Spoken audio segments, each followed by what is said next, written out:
So we start. Dear participants, it is my pleasure to give the opening remarks to this new session, this side event, which is on the promoting the ecosystem for South-South cooperation in Africa. And I like the expression very much because one of the obstacles to have even more South-South cooperation and to enhance the impact of South-South cooperation is precisely the institutional setup of developing countries. In many cases, they don't have structures to coordinate cooperation. And in the cases where that structure exists, it is generally organized to receive cooperation, not to organize the potential supply that the country can give to other countries and can share. Also, they don't have, in many cases, the way to match that potential supply with the demand in other regions or countries. And in many occasions, they don't have the administrative mechanisms or the funding to undertake this type of collaboration. So I'm very pleased that UNDP put together this event, showcasing experiences where these issues are being addressed in Africa. And I really want to commend UNDP that has the mandate of promoting capacity building and the excellent work you are doing in the region. I want to really commend the leadership of ORIA on that and the Regional Bureau in general. And this is an opportunity for experiences to be presented and showing that countries, in some cases, that are not, because they tend to associate South-South cooperation with some particular countries. And I'm really very happy to see how it is really taking off in Africa and within Africa. So without further comments, really look forward to the contents of this session. And thank you very much, UNDP, and the participants for organizing this side event. Thank you. So let me present myself because I think the names were tagged not in the right order. So I'm Noura Hamlaji. I'm the Deputy Regional Director for UNDP, working on Africa, covering Africa. And we are extremely pleased today to organize this side event and this panel. I would like also to thank and compliment the United Nations Office for South-South Cooperation for their support in co-organizing this panel, but also for their leadership in organizing this Expo and building the South-South agenda for the future through the BAPA plus 40 discussion. Specifically also, we would like to commend Africa for being very well represented at the Global Expo. This is the first time that at least 20 African countries are represented at the Global South-South Development Expo. We hope to have even stronger participation at the BAPA plus 40 meeting in Buenos Aires in March 2019. I would like to remind also the important momentum that this South-South Expo represents for Africa in terms of building the regional South-South cooperation agenda, but also influencing the global discourse on South-South cooperation. And these are crucial elements of the SDG 17. Let me also welcome the key advances of African countries, but also regional institutions, to build the institutional and legislative framework necessary for South-South cooperation and triangular cooperation. And all these examples will be presented today by our distinguished panelists. And let me just say one very quick word on the main idea behind this panel. As UNDP believes that South-South cooperation is much more than knowledge and experience sharing. In today's words, there is a need more than ever to be explicit about the political meaning of what South-South cooperation is, and specifically what South-South cooperation represents. If we intend, or if our intention is to contribute and change the narrative about Africa in general and move towards the Africa we want, a good way to achieve that is to recognize and scale up the potential of African homegrown solutions. So this would be the core of any South-South cooperation as we see it. And we will now hear specific examples and vivid examples from our distinguished panelists. So let me, without further ado, give them the floor, starting with our first panelist, Mr. Louis-Philippe Goli-Kwame, General Director of Trade and Freedom of Movement, Ministry of African Regional Integration and the Ivoirians Abroad from Côte d'Ivoire. He will be presenting the case of Côte d'Ivoire and its eco-diplomacy. Mr. Kwame, the floor is yours.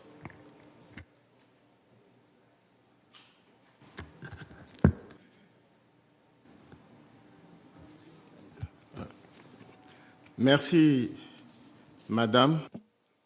Thank you, Madam Chair. I would like to greet the attendees, and I would like to thank the UN in the name of my minister. Ivory Coast is a French-speaking country of West Africa. It belongs to two regional organizations, the ECOWAS,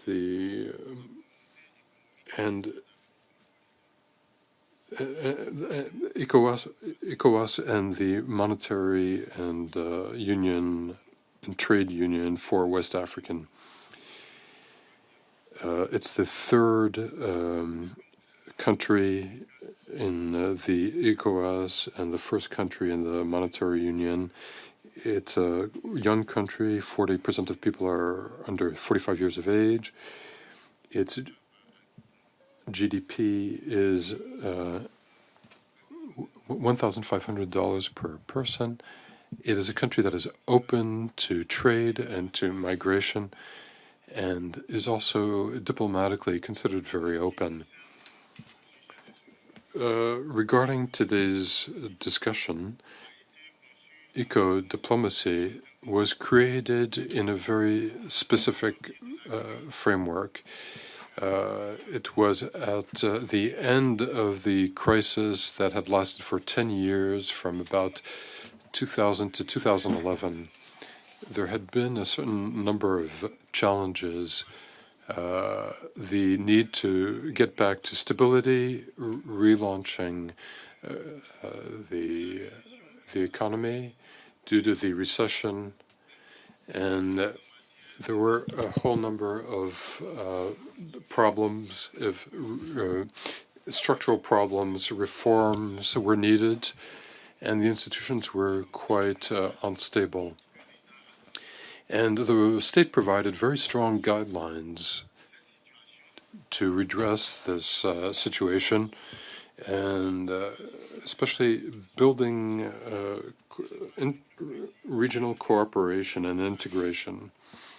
And as part of its plan of action, the head of state asked the institutions to create a new diplomatic paradigm, which we called eco-diplomacy.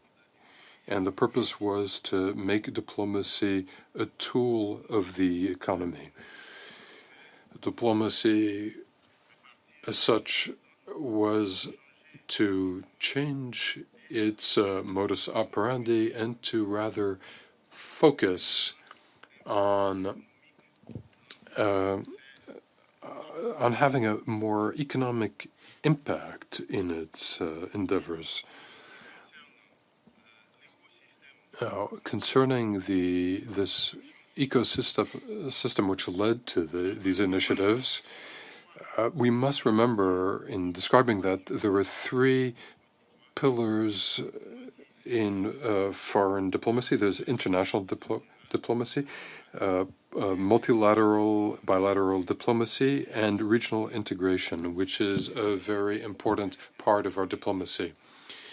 This called for a number of treaties and cooperation agreements with a number of countries. And these were framework agreements with more specific sub-agreements and particular agreements aimed at specific programs. With regard to its organization, so work was undertaken at the cabinet level, ministerial level, foreign affairs and regional integration in Africa, and the Minister of the Economy and Finances for operational issues, and the sectoral ministers responsible for the large sectors of the economy: agriculture, trade, infrastructure, and health. There were some limitations that were noted in our actions. Many actors were unable to coordinate their work, and the roles, the responsibilities were poorly delineated, and therefore it was very difficult to undertake fluid coordination of all of our actions.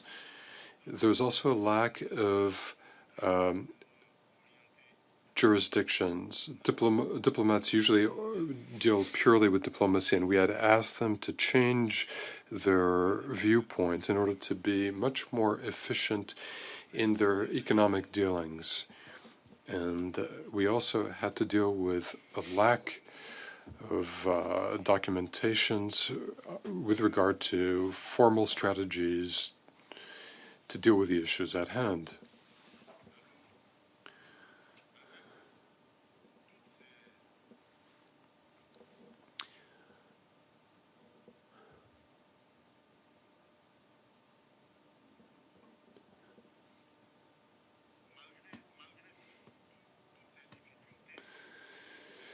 Despite all these challenges, there were a number of things that were successfully carried out.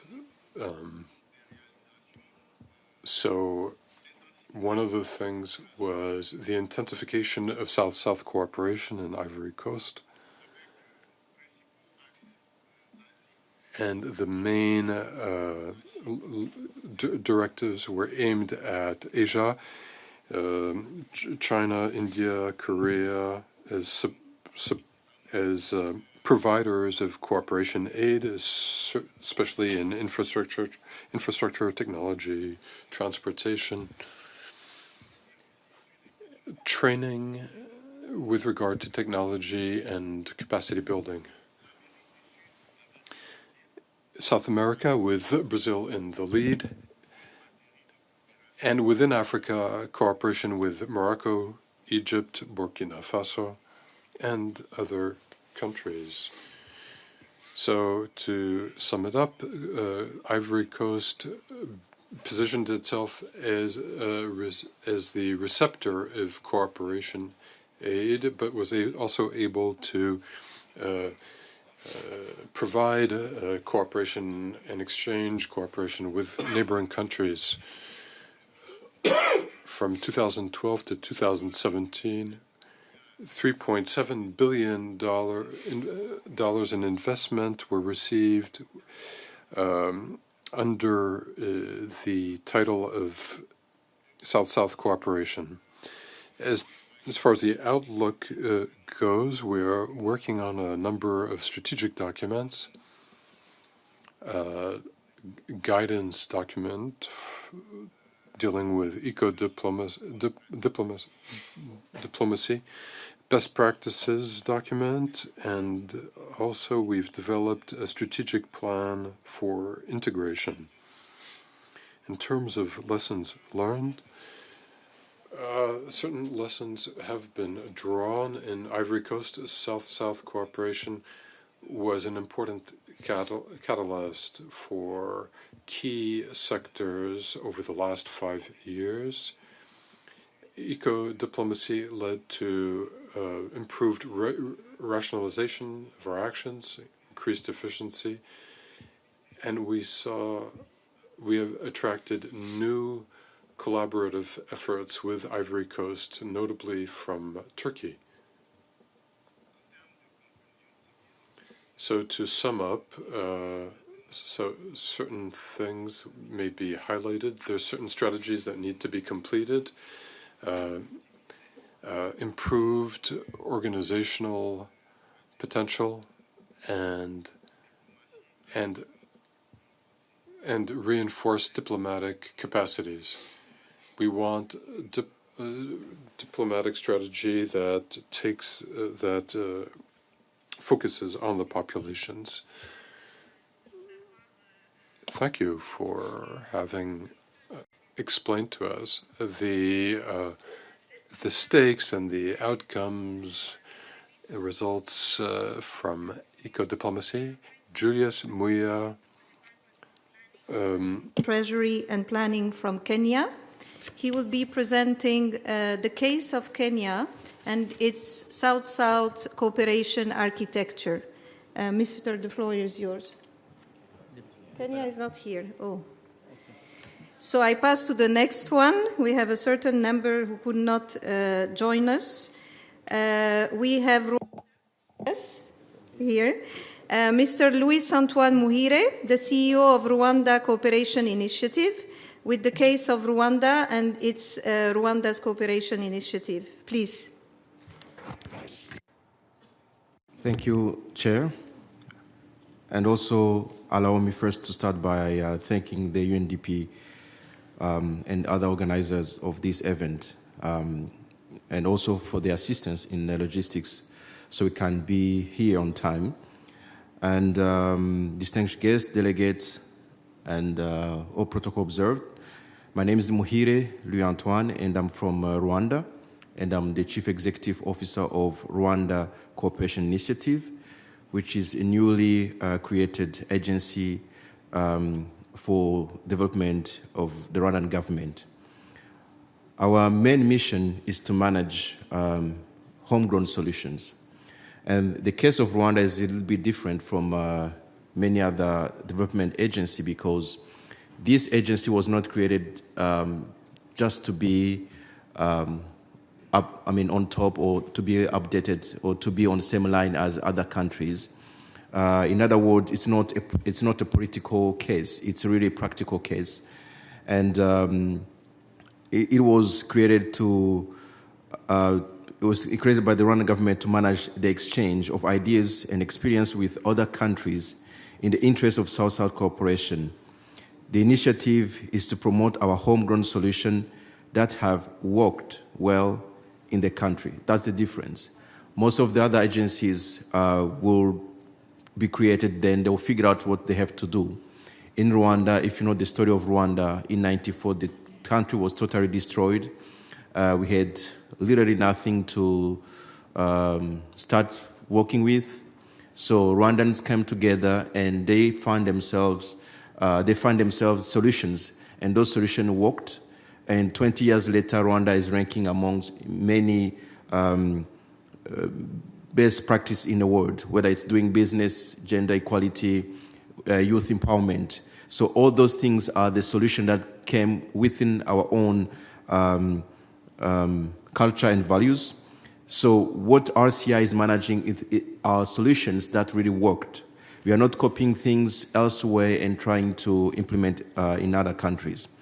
So legally speaking, the RCI is a public company under the Ministry of Foreign Affairs and the Cooperation of East African Community in close collaboration with the Rwanda Governance Board, the Ministry of Defense, and the Ministry of Finance and Economy Planning. However, it's an independent agency. It has its own budget. And the team also that is leading this agency, we do just report to the President's office. We don't report to anybody else. Now, as I was saying, the post-genocide Rwanda drew on numerous aspects of its culture and traditional practices to enrich and adapt development programs to its needs and context. This all is about solution by Rwandans. It's about all those solutions that were built on our values and traditions to address specific problems of the nation. The result was various culturally owned practices translated into sustainable development programs such as the Umuganda, which is community works, the Girinka, a program that relies on Rwandans giving cows to each other, Ubudehe, best known Rwandan homegrown solution because it's participatory development approach to poverty reduction, community mediators, Abunzi, the community courts, Gachacha, that were instrumental in processing millions of criminal cases that arose following the 1994 genocide against the Tutsis. For instance, just to illustrate what this Gachacha did differently, if we had to go through the traditional judicial system, it would have taken 100 years to have 2 million people participate in the genocide facing the justice. But with this traditional way of doing things, or the community court, we've been able to have the 2 million people who participate in the genocide facing the justice in less than 10 years. So those are some of the solutions developed by Rwandans, and they have a lot, and we have a lot of demand from our sisters country from Africa. We have about 300 study visits a year from mostly African countries, and the average delegation is composed of 15 delegates. So those delegates want to see how Rwanda managed to recover from the aftermath of the genocide. So that's what I was saying at the beginning. The case of Rwanda, it's not something that was invaded just to be with like other nations with development agency. It was really from a need of a high demand from other countries who wants to learn how we manage to recover. So RCI, the Rwanda Cooperation Initiative, is to coordinate that cooperation, because currently what is happening is that delegation will come and go to visit different institutions asking for explanation, and this is not well organized. So having one place where people can come and discuss and get documentation is what RCI is doing. So the business model we are putting in place is based on 4 lines.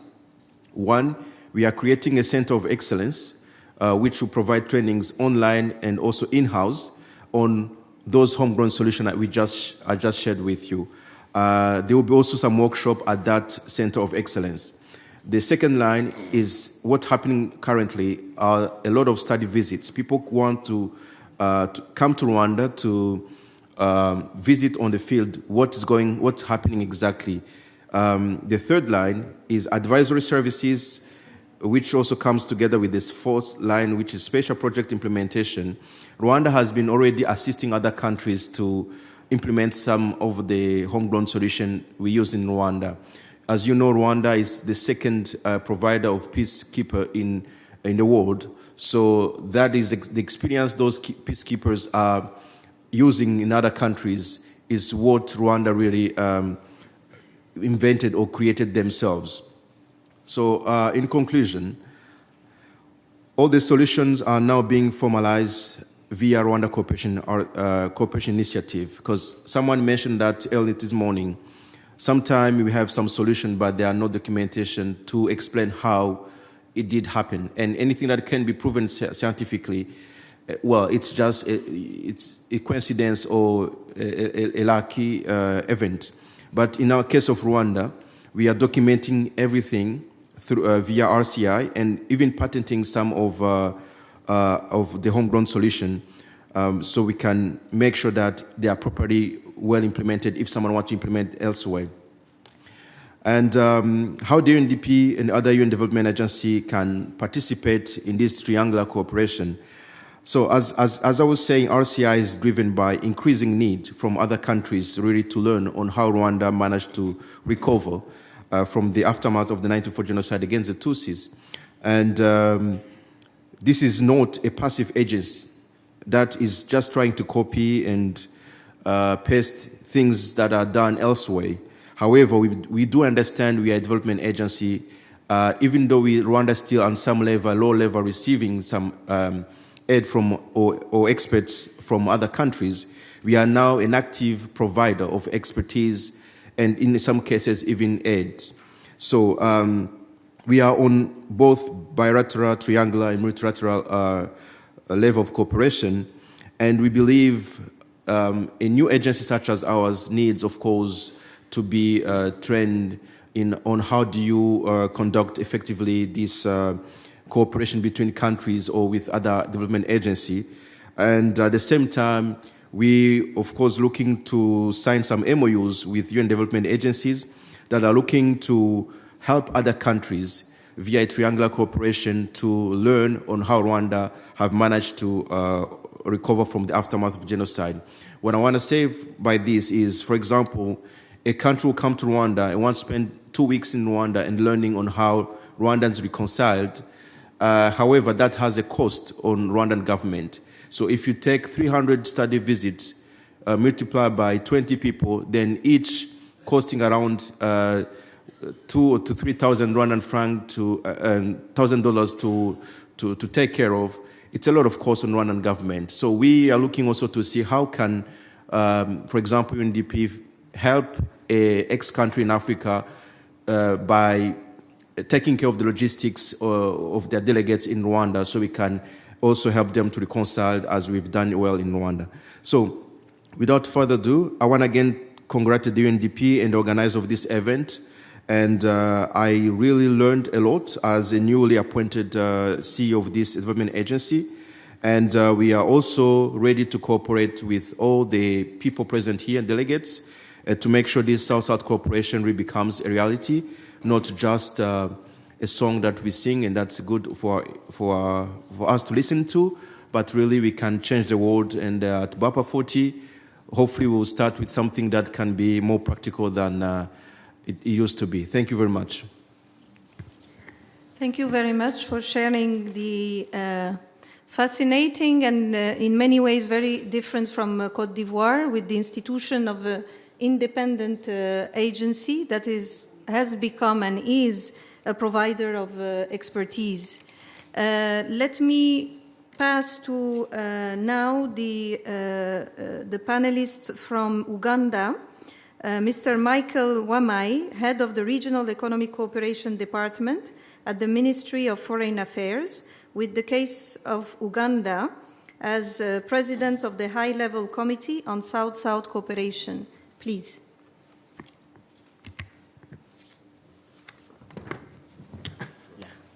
Thank you, Madam Chair, and I'm very proud to be on this panel of very distinguished speakers, my colleagues from Africa and yourselves.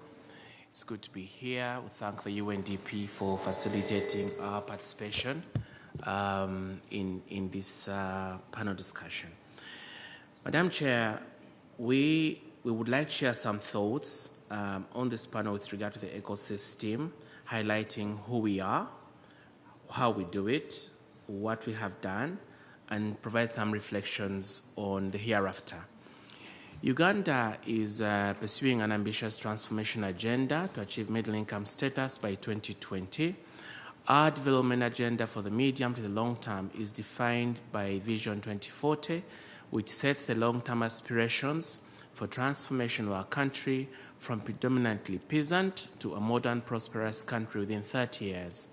Since 2007, the government's way of reducing poverty has focused on sustainable growth, wealth creation, and structural change. It has focused on increasing the stock of strategic infrastructure in transport, ICT, and energy. To that end, therefore, government has inter alia been building cooperative frameworks in form of memoranda of understanding in the context of South-South and triangular cooperation. The MOU spell out the obligations and responsibilities of the parties, including the objectives and timelines, if any. In the case where this is in form of a loan or a grant, the guiding principle there is that all the programs and projects have to be consistent with our National Development Program 2 and Vision 2040. The institutional framework for this work is largely the Ministry for Finance of Uganda in coordination with the Ministry for Foreign Affairs. The areas of cooperation, whether it is in political, economic, social, cultural, environmental, technical standards, technical domain, have broadly taken two forms: economic and technical cooperation. In the case of Uganda, we have a plethora of areas of engagement in South-South and triangular cooperation in the area of agriculture and agro-processing, energy and value addition and mineral development, tourism, promotion of industrialization and manufacturing, and development of critical infrastructure. We have many partners. Some of them I can see in the room.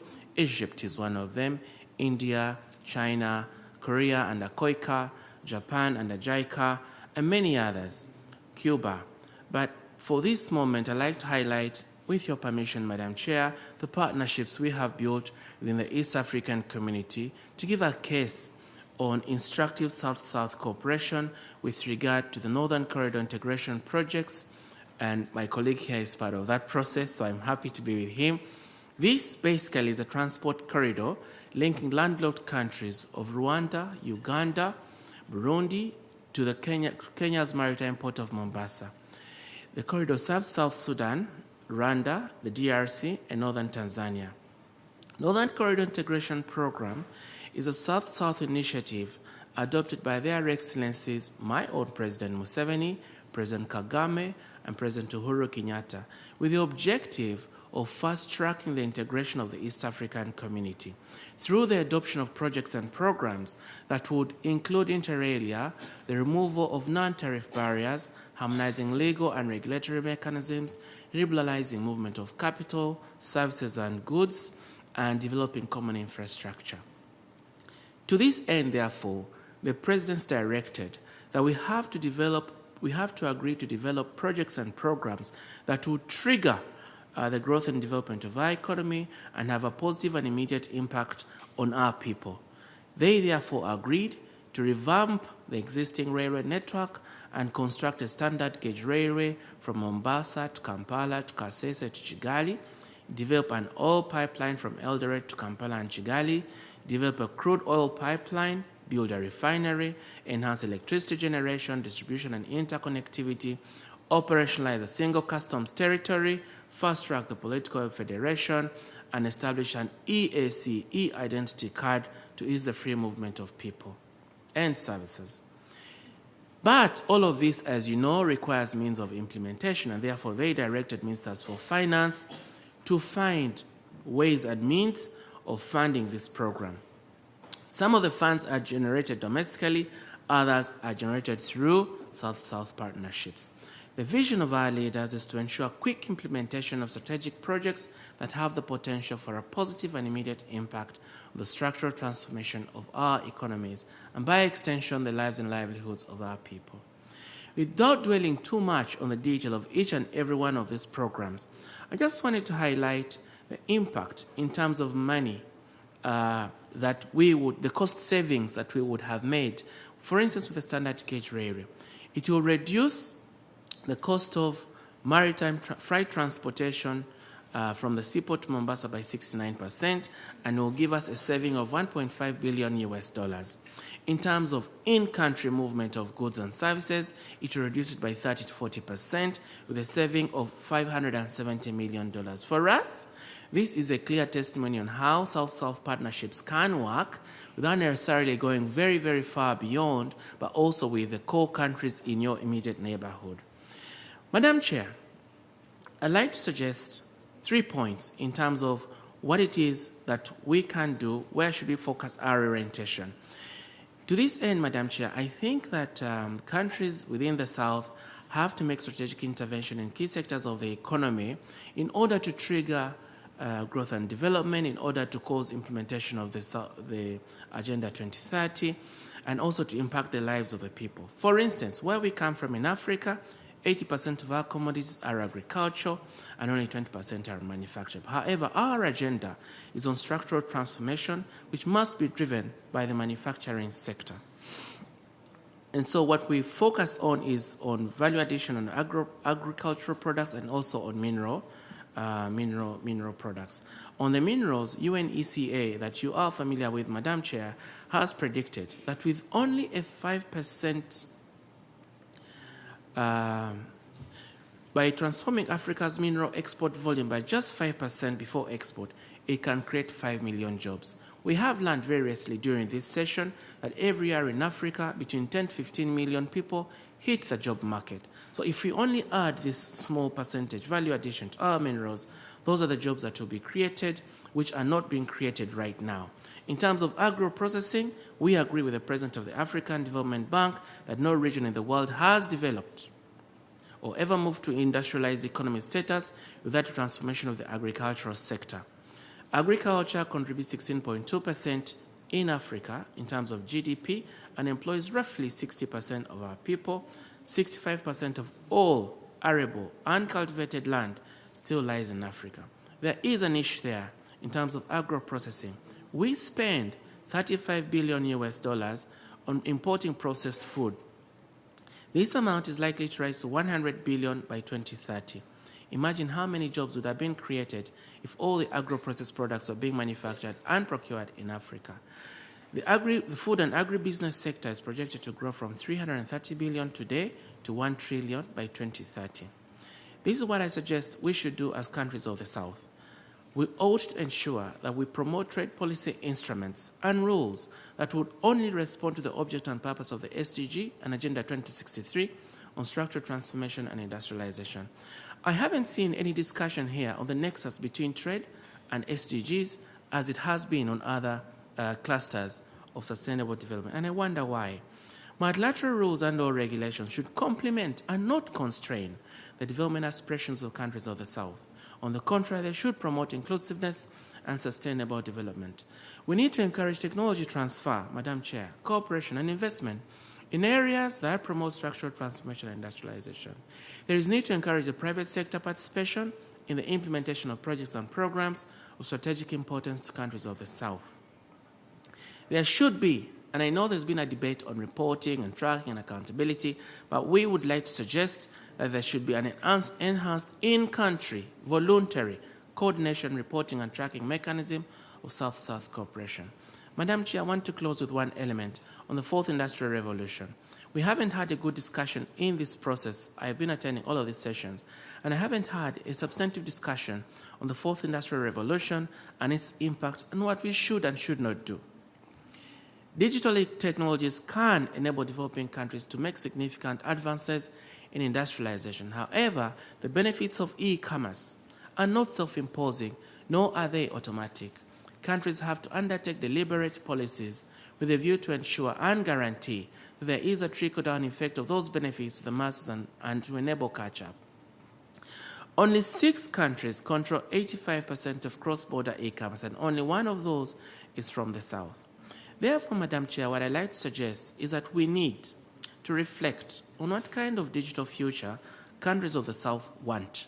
We need to reflect on the sort of domestic regulatory policy frameworks that were adopted by the first movers that afforded their domestic industry the requisite policy space and protection to grow and thrive. Data, as we know, is a raw material of the future. The way we treat, manage, and/or export data will determine which development path a country or members of countries take in the digital age. There will be need to put in place digital industrial policies that support inter alia, data localization and technology transfer, and ensure that there is digital catch-up for our industries. There will be need to increase access, availability, and affordability to ICT infrastructure, products, and services by most people. Lastly, there will be need to bridge the digital divide, build the requisite sets of skills commensurate with the requirements of the fourth industrial revolution so that no one is left behind. I thank you, Madam Chair, and I apologize for taking too much time. No, thank you for this actually very rich presentation that I will not attempt to summarize. Let me pass to the last but not least speaker, Mr. Riyad Ragheb, Manager, Reverse Linkage Section in the Islamic Development Bank, and he will present the regional approach of the ISDB. Please. Thank you very much. Let me start by first thanking all the participants. Because it's the lunch break and you're still here. Really, thank you very much. We do appreciate that. At least personally, I do appreciate that. I'm sure that Madame the Chair also do appreciate that. I would like also to thank my colleague from Côte d'Ivoire, Rwanda, and Uganda. You know, the topic of the session is promoting, I will read it to make sure that I'm really reading that, promoting the ecosystem for South-South cooperation in Africa. Here we are dealing with two critical elements: ecosystem of South-South cooperation in Africa. Africa, it's one of the future of South-South cooperation. I think keep that in mind. And I will explain why. Now, as an IDB, we have a long-standing experience in South-Southern triangular cooperation. We started from the 80s, the beginning of the 80s. We are even saying that South-Southern triangular cooperation is part of the DNA of our institution. The whole capital of the bank is owned by 57 countries that are coming from the South. I think that's a very important element to highlight at the beginning. We have been involved in South-South and triangular cooperation in many forms, but on a very pragmatic way in the ground while implementing projects. I think that's also a very important element to highlight. And now, throughout our experience, we observed the following, that all countries of the South, without a single exception, and now that's really important, without a single exception, have something to share. It's not a privilege for only a group of countries or specific country. Even the least developed country, they have something to share. I think that's a very important message that we have to keep in mind while talking about BAPA plus 40. That it's not something reserved for a group of countries, but all countries, they have something to share. But the issue is that sometimes there is no right ecosystem to help the country to share its expertise and knowledge. What is the ecosystem? I think because the topic of this session is ecosystem for South-South, and I will add and triangular cooperation, because I think we have to link now South-South and triangular cooperation. There is no specific study, there is no specific now report that highlighted what are the components of a proper ecosystem for South-South and triangular cooperation. But as a bank, we have observed few things that I would like to share with you, that for us, we consider as being the ingredient of an ecosystem for South-South and triangular cooperation. The first element, and I think all of us will agree on it, is the political will of sharing and getting something from the South, sharing with other countries from the South and getting something from the South. If we don't have that political will, whatever we do, I think we won't be able to promote South-South and triangular cooperation. Then the political will is really a critical element, which is for us the starting point of the ecosystem. Part of the ecosystem also, we think that is crucial if we want to put and promote a South-South cooperation ecosystem, is to have a strategy for South-South cooperation. A strategy that will be aligned with the national development plan of the country, which says, in a nutshell, what are the elements that the country wants to get from the South, and what are the elements that the country is ready to give to the South. Because I think we have to keep in mind that each country plays a dual role when it comes to South-South and triangular cooperation. It's a provider, and it's also a recipient of knowledge, of resources, of technology. Definitely, depending on the level of development of the country, the role will be different. All countries will not have the same roles. Some countries will be more active as provider, other countries will be more active as recipient. But I think a second component of the ecosystem for South-South from an IDB perspective is a strategy, a national strategy for South-South and triangular cooperation fully aligned with the national development plan. I think that's important. We should not disconnect that strategy from the national development plan. Third element that we think is important in an ecosystem. Of course, those elements, I think we have to highlight that those elements are different from one country to another, but those are ingredients. Then each country can adapt the ingredient and have its own recipe for South-South and triangular cooperation ecosystem. Third element, it's a structured coordination. within the country itself. Now, structural coordination could be either an agency, a development agency, and we have cases. We have Egypt. In Egypt, they have an agency, the Egyptian Agency of Partnership for Development. In other countries like Indonesia, we have a coordination group, regrouping different entities. But having a structured, articulated coordination mechanism within the country is critical to promote a South-South cooperation mechanism. And here I would like to highlight something. The structure organization or the agency is not a monopoly. They won't have the monopoly of doing South-South and triangular cooperation, but they will have a role of coordination, centralizing the information, making sure that all the actors that are involved in the country in South-South triangular cooperation play their role, and also they get the right support. A fourth ingredient from our perspective when it comes to South-South and triangular cooperation ecosystem is a kind of funding mechanism available at the national level. Because if you want to promote and if you want to play a role in South-South and triangular cooperation, you should also have the means. The means could be financial, but it could be also human capital, human resources. I think those are elements that are quite important, that the country itself, as a sign of ownership, should show its commitment by contributing to that. Fifth element, and I'm just sorry, I'm going through those elements purposely, but just to maybe to get then feedback from the floor later on. Fifth element for us, which is quite important also as part of the ecosystem. I'm not going to be exhaustive. I'm not going to mention all of them because of the time, but also a kind of performance management and internal reporting system within the country itself.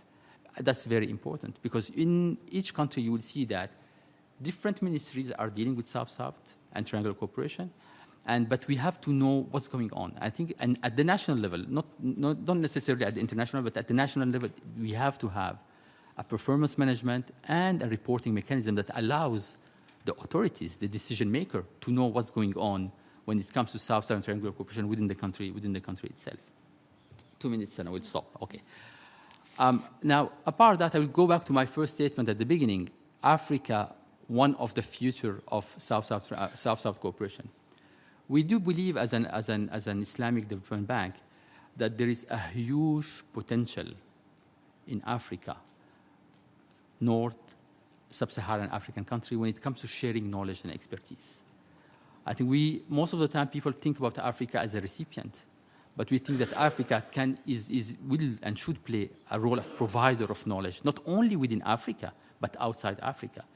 There are so many homegrown solutions that have proved result in African countries that should be shared outside Africa. And I think having a right ecosystem within each country should help those countries to share that knowledge outside their own country. Thank you very much. Thank you very much indeed for giving us a kind of the main ingredient for the ecosystem for South-South cooperation to happen. And in a way, if Africa is the future of South-South cooperation, we'll need to have all these ingredients. And in many ways, we have heard some example of those ingredients in Côte d'Ivoire with the whole new paradigm, the eco-diplomacy, the diplomacy put at the service of the economy to boost it, and the structure behind it being this coordination. That is the structure, but we heard, some of its challenges, and one needs to address it as well. We heard also from Rwanda, with a very specific case of coming out of the genocide, putting in place an independent agency that's really also providing the expertise as sharing the homegrown experience of Rwanda.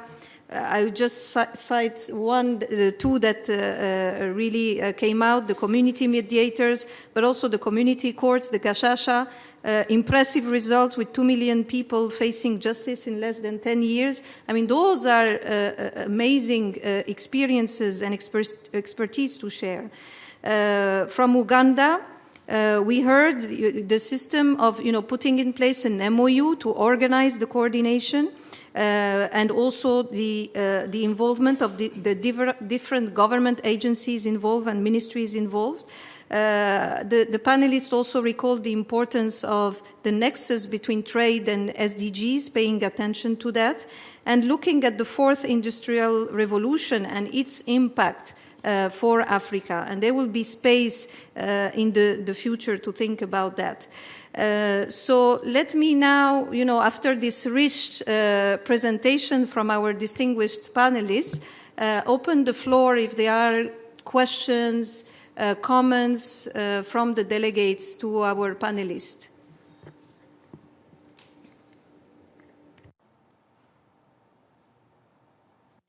The lunchtime session is always a quiet session.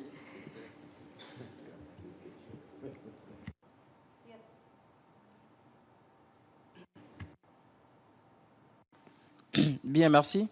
Je suis. Thank you, Alassane Bagia from Ivory Coast. I wanted to say something regarding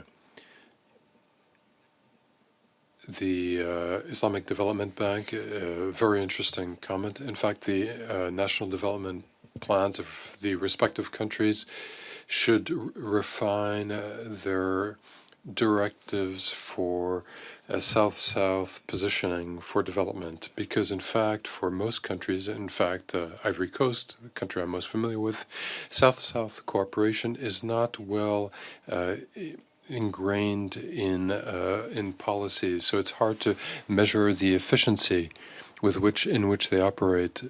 So it's very good to have directives, guidelines for cooperation to intensify and accelerate, and even accumulating using the example of Ivory Coast, the production of amacat. India is a southern country, and it invested in Ivory Coast in South-South cooperation, but doesn't add to the creation of employment. So we have a partner in South-South cooperation, but their resources are technology, and yet they consume anakat. They're the number one consumer of anakat. In Uganda, there's a creation of employment, and this is a theme which is common to the two countries, but cooperation is based on something else, and so it's mismatched. In order to have a structural cooperation, South-South cooperation, we shouldn't miss opportunities, because unfortunately we're not specific enough about the axes or the guidelines on which, the bases on which we are to cooperate. Thank you. Merci. Head back to our panelists for our final word. Mr. No?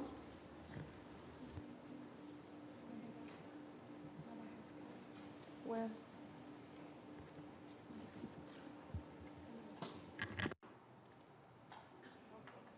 So let me give back the floor to the panelists. Couldn't see you. Please.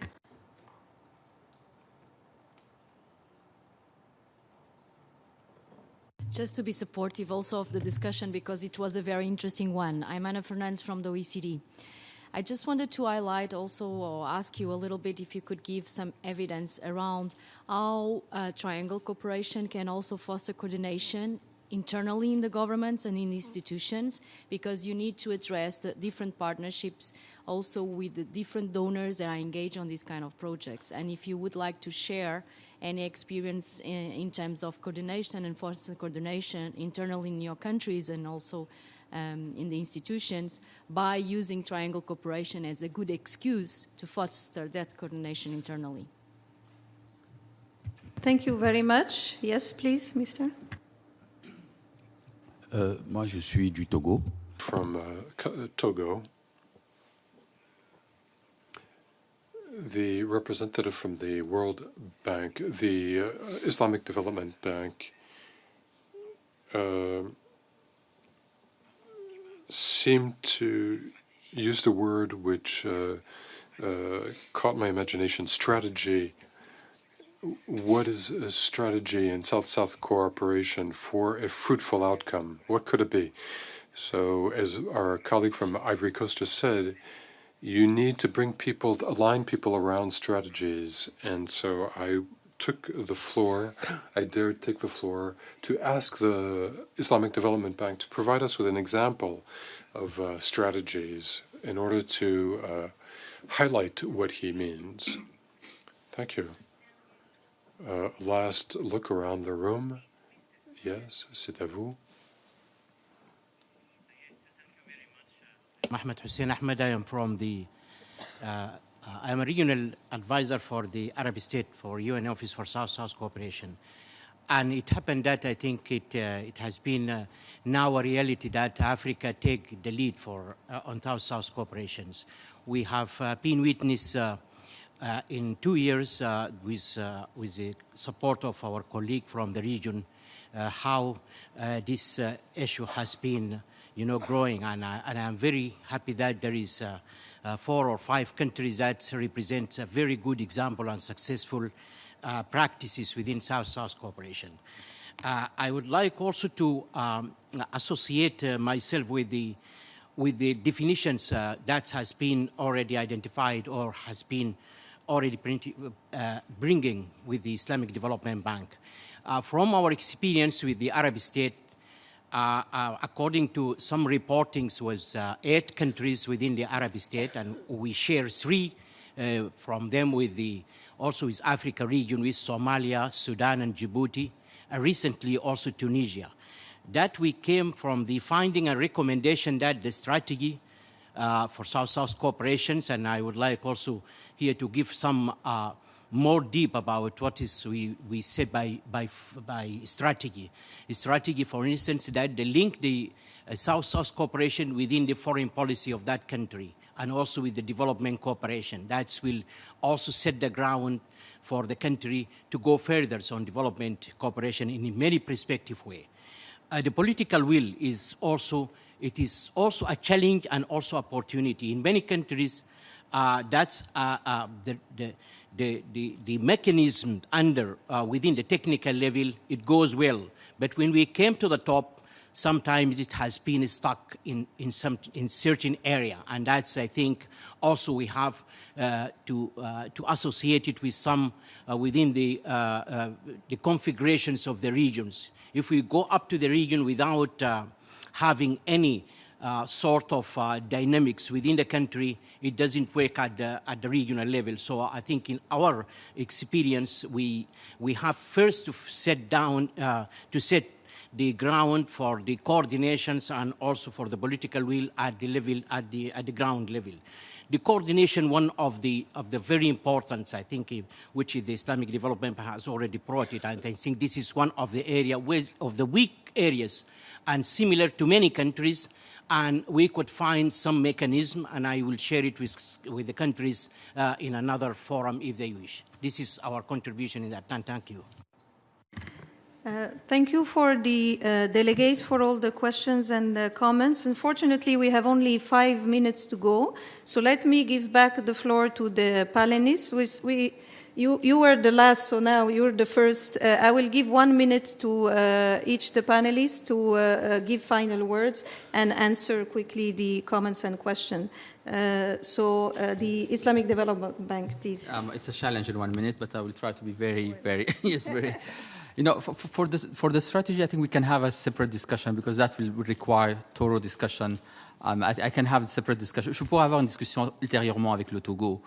I could work later with Togo and Ivory Coast, but it would take too long. But I just have 1 minute, so I cannot talk. When we talk about ecosystem for South-South cooperation, we have to keep in mind that it's something owned by the country themselves. It should start at the national level. If there is no ownership from the ground, from the country, forget it. Keep that in mind. It's an ownership that should start from the country themselves. That is my final word. Thank you. The panelists from Côte d'Ivoire. Yes. Okay. Merci, Madame. Thank you. I would like to confirm what my colleague from the Ivory Coast said earlier with the experience we went through. It seems very clear that we have to rationalize, streamline foreign intervention along 3 axes: diplomacy, cooperation, and also integration issues. Everything should be rationalized. This is what I wanted to say. The from Rwanda, Mr. Muhire. Thank you, Chair. I believe the South-South cooperation should be thoroughly action and result-oriented. Then the monitoring and evaluation will be much easier. And less politic, more actions will inevitably bring all the development agency and leaders to consider the genuine needs of the people. Because sometimes we talk about exchanging experience and we exchange on things that the people don't really need. So let's be more action-oriented and inevitably we will address the real needs of the people. Thank you. Thank you. Let me give a warm thank to our panelists for really rich presentations and very rich discussion. Just a quick word, it's 1 minute left. But maybe to recall the sentence from our colleague from the Islamic Development Bank saying the Africa is the future for South-South cooperation. But we heard for that to be realized, there is also this ecosystem that is important to strengthen. It starts by political will, but the national ownership is one main ingredient. I mean, if we have one message from this panel. But the second message I think important, and we heard from the different panelists, is that at the national level, it requires also the institutional setup. And that this institutional setup is strengthened so that the country has the mechanism to either receive but also share the experiences. And just to answer quickly the delegate from Togo, as far as I know, the example for a strategy on South-South cooperation in Africa is Botswana.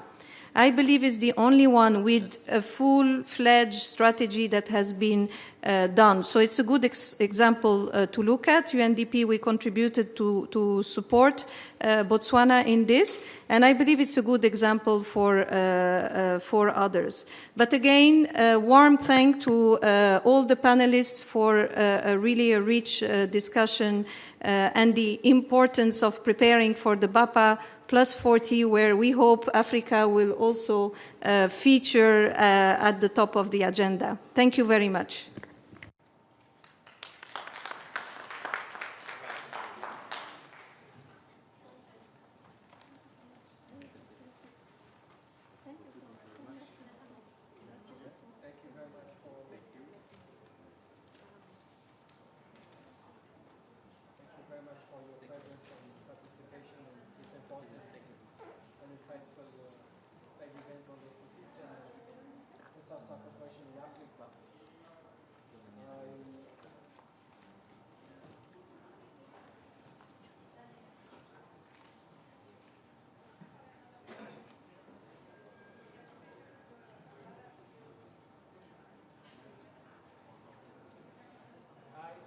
Just we'd like to move on to the next panel entitled The Role of the United Nations in Scaling Up South-Southern Triangular Cooperation, and I would like to invite the distinguished moderator and distinguished panelists to the podium.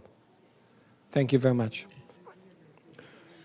Mr. Monsef Soudani, you're there. Ms. Heidi Schroederis Fox, Mr. Marcelo Di Pietro, Mr. Jean-Pierre de Margerie, Mr. Weiqi Kong, and Ms. Anita Amorim. Yeah, there.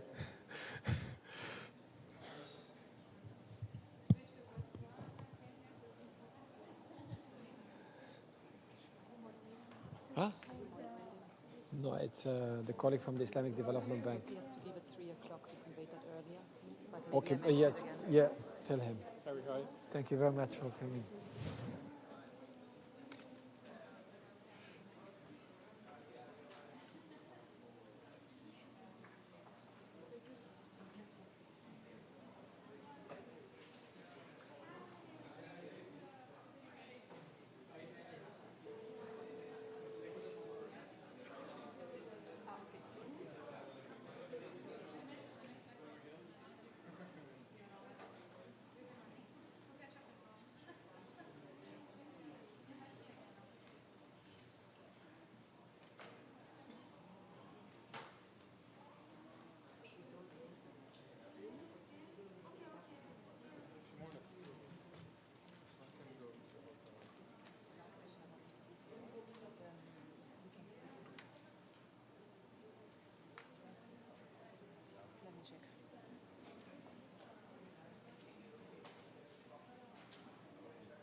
Good afternoon.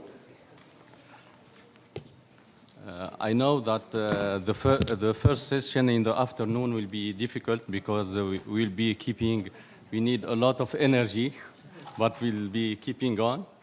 So this session, as mentioned by Tariq, is related to the role of United Nations in scaling up South-South and Triangle cooperation. Before giving the background of the session, let me just introduce the speakers. To my right, I have Mrs. Heidi Schroders-Fox, which is Director of the High Representative for the Least Developed Country, Land Local Developing Country, and Small Island Developing States. To my left, I have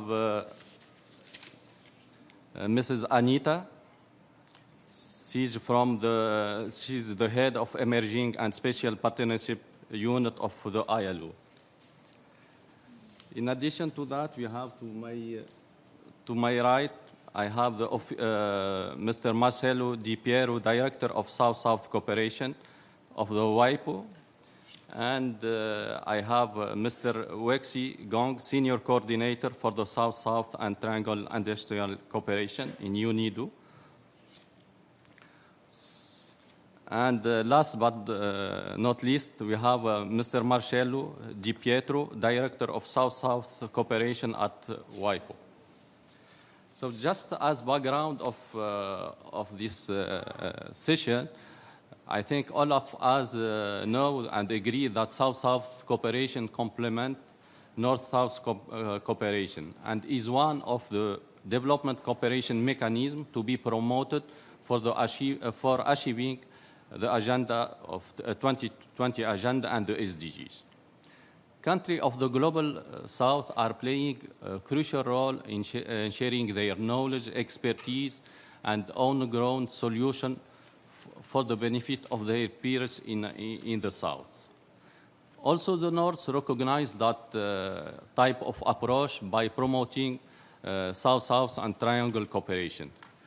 In this context, leveraging the wealth of North of knowledge and expertise available in the global South through the UN agency will be very crucial. And also, enhancing cooperation and collaboration between different stakeholders will be crucial. In this context, our panelists will explain to us how does South-South and Triangle cooperation contribute to their mandate in their institution, and also what are their plans in promoting and scaling up South-South and Triangle cooperation in the road to BAPA and beyond BAPA. Actually, I will give the floor to the Deputy Director Policy Program of World Food Program, Mr. John Pierre. The floor is yours. Thank you, moderator, and good afternoon, colleagues. Hopefully you all had lunch, because I'll talk about hunger. Many of us know what short-term hunger is. Around 11 o'clock, 11:30, we feel that itching in our stomach, short-term hunger. But I'm not here to talk about short-term hunger. I'm here to talk about chronic hunger, acute hunger. And Mr. Moderator, you used the words, it will be essential, crucial, to make the most out of South-South cooperation on some of these agendas. This is very much the case for the mandate of the World Food Program, which I'm representing right now. But also I'll be speaking a bit on the behalf of my colleagues from the Rome-based agencies who also deal with issues of hunger, the FAO, the Food and Agricultural Organization, and also IFAD, the International Fund for Agriculture and Development. We, all three agencies, recognize the tremendous progress that have been made over the last decades in reducing the number of chronically and acutely hungry people around the world in terms of absolute numbers, in terms of proportion of the global population. So tremendous progress. That said, we've got tremendous challenges ahead of us. There has been steady progress over the last few years in reducing the number of chronically and acutely hungry people. That trend has been reversed. The numbers are up. In our latest joint report, we were estimating at 821 million people the number of chronically undernourished people in the world. The number of acutely malnourished people, people who are often on the verge of famine, is over 100 million people. Basically, 1 out of 9 people in the world is hungry on a chronically based situation. So basically, they show up at night and they don't have enough at the dinner table, and they go to sleep with an empty stomach. They go to school with an empty stomach, which has all kind of implication in terms of attaining education, physical outcome for these individuals, in terms of their capacity to achieve their full potential physically, mentally, cognitively, and economically as they try to become active members of their communities and their national economies. What we have seen in the last few years is that population growth and systemic shocks like natural disasters are compounding this hunger problem. And we need to invest more into ensuring that these people who are exposed to shocks are better prepared to face shocks and are better assisted after the shocks. Humanitarian assistance in many of these cases is simply not sufficient. Before and after these shocks is really a critical area that needs further investment and that will allow us to reduce these numbers and reverse this trend where the global number of hungry people is on the increase. What we have been promoting, the Rome-based agencies, is further investment in building resilience of individuals, of communities, of countries, especially these countries which are exposed to these systemic shocks. For example, we're talking about productive safety nets, where we work with smallholder farmers in ensuring that we ensure that their productive assets are more climate change resilient, that they adopt productive practices which are more climate change proofed. We need to invest in such practices, in these skills, in these assets to make sure that their livelihood is more sustainable. Another best practice has been investing more in social protection and social safety nets. In very summarized terms, social protection, we often refer to social protection as the 3 Ps. Protecting people from shocks, preventing them from falling into poverty, but also promoting their development and helping their graduation out of poverty. So we need to intensify the best practices that exist out there. And many of these are being developed and implemented in the Global South. Yesterday, for those of you that were in the room, you heard me give examples from the Democratic Republic of Congo, from Colombia, from the Philippines. Allow me to give you a couple of more good examples. In Ecuador, the Ecuadorian government has developed a very impactful shock responsive social protection mechanism. It's linking cash-based transfers within their social protection system.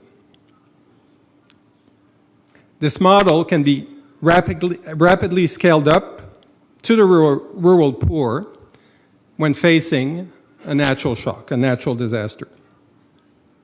Another example is something that has been developed and supported by the African Union, which is called the ARC, the African Risk Capacity. With this facility, the AU is pooling resources for intra-regional risk insurance in the light of drought, floods, or other type of natural disasters. So the best practices do exist. We need to do more to promote their dissemination. We need to do more to do matchmaking between these best practices and context, countries, situation where these practices could have high impact. At the World Food Programme, we're now fully embracing the South and South triangular cooperation, as are my sister agencies, the FAO and IFAD. Very recently, we've upgraded our own investment in modalities such as encouraging technical assistance through our centers of excellence. We've been supporting the development of centers of excellence in China, in Brazil, and with a few more to come, where we are creating this platform where countries can learn from best practices developed in this country. In the last year, we've organized some peer learning in areas such as rice fortification, school meals, and emergency preparedness. On the technological front, there's so much happening, as you know. Innovation, technology, which can allow us, despite the grim trends in terms of increasing number of undernourished people in the world, which gives us hope that maybe technology will help us to be more impactful and try to reverse these numbers. Currently, we're encouraging countries to further develop their innovative approaches using technology, such as rapid impact assessment using satellite imageries and drone technology, food security analysis using mobile technology, electronic cash transfers, optimizing supply chain and value chain using blockchain technology. In some countries, like Rwanda, state-of-the-art food processing, where you have a factory which is among the best food factories, if not maybe the most high-tech food factory in the world, producing fortified blended food. So while the challenges remain, we remain cautiously optimistic that coming together, sharing, better disseminating these best practices coming from the South, we can help address some of the very challenging global hunger-related problems for the next few years and the coming decades. Thank you.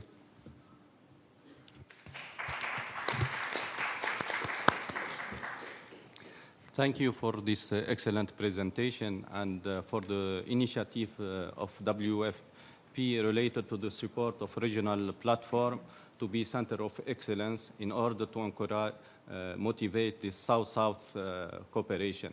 And also this support for the new technology as facilitator for South-South cooperation. I will give the floor now for Mrs. Heidi from the UN OSHERS. Thank you very much, Mr. Moderator, and good afternoon to all of you. I'm really pleased to be here, and I'm very impressed to see a room full of people on a Friday afternoon at lunch hour. It's really a great pleasure to be here with you. My office is an office that oversees work that concentrates on 91 of the world's most vulnerable countries.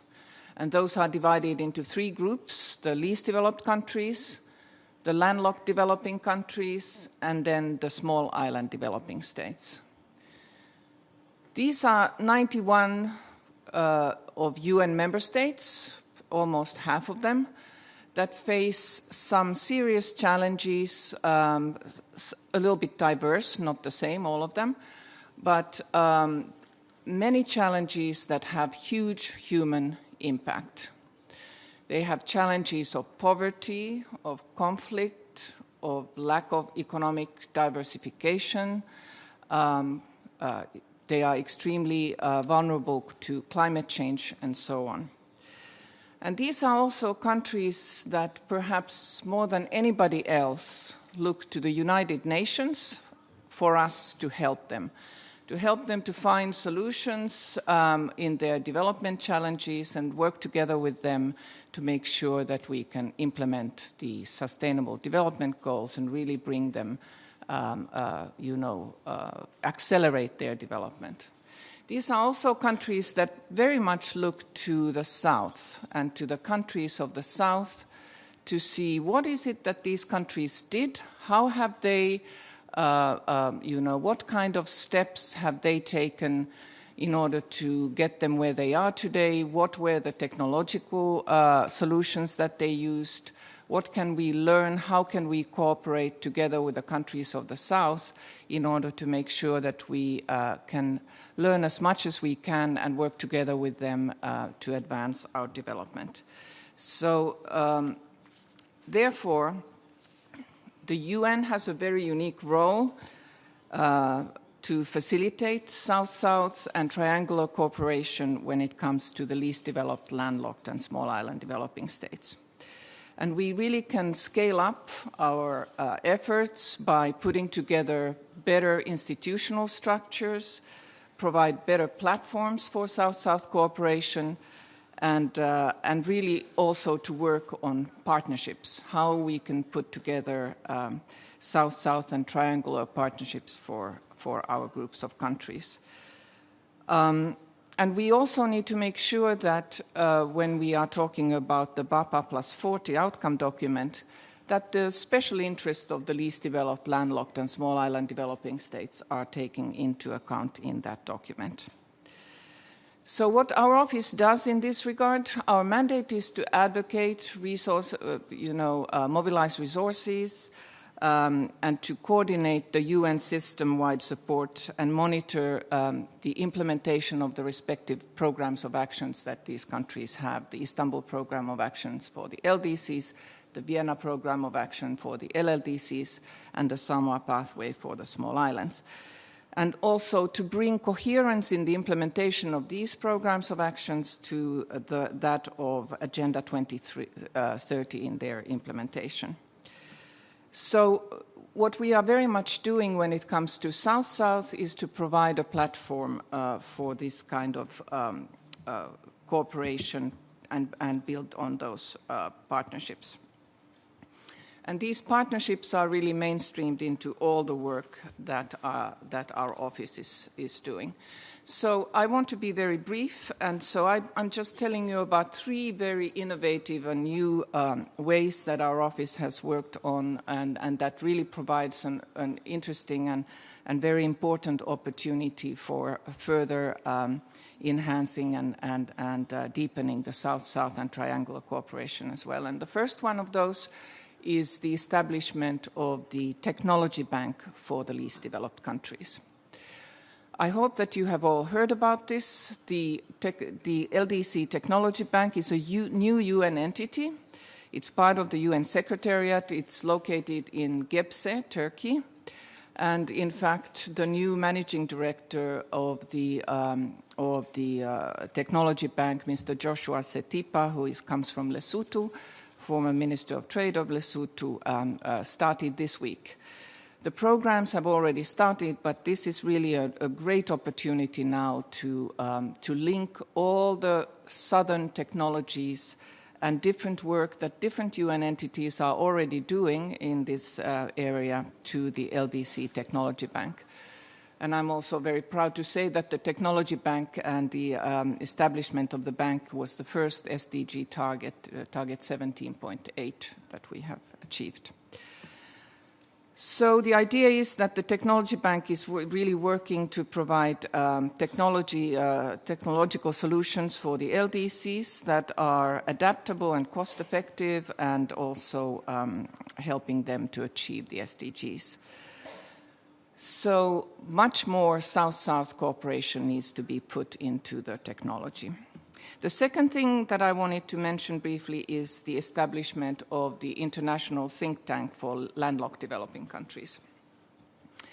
This had an inauguration also earlier this year, and it's the first ever intergovernmental organization for the landlocked developing countries.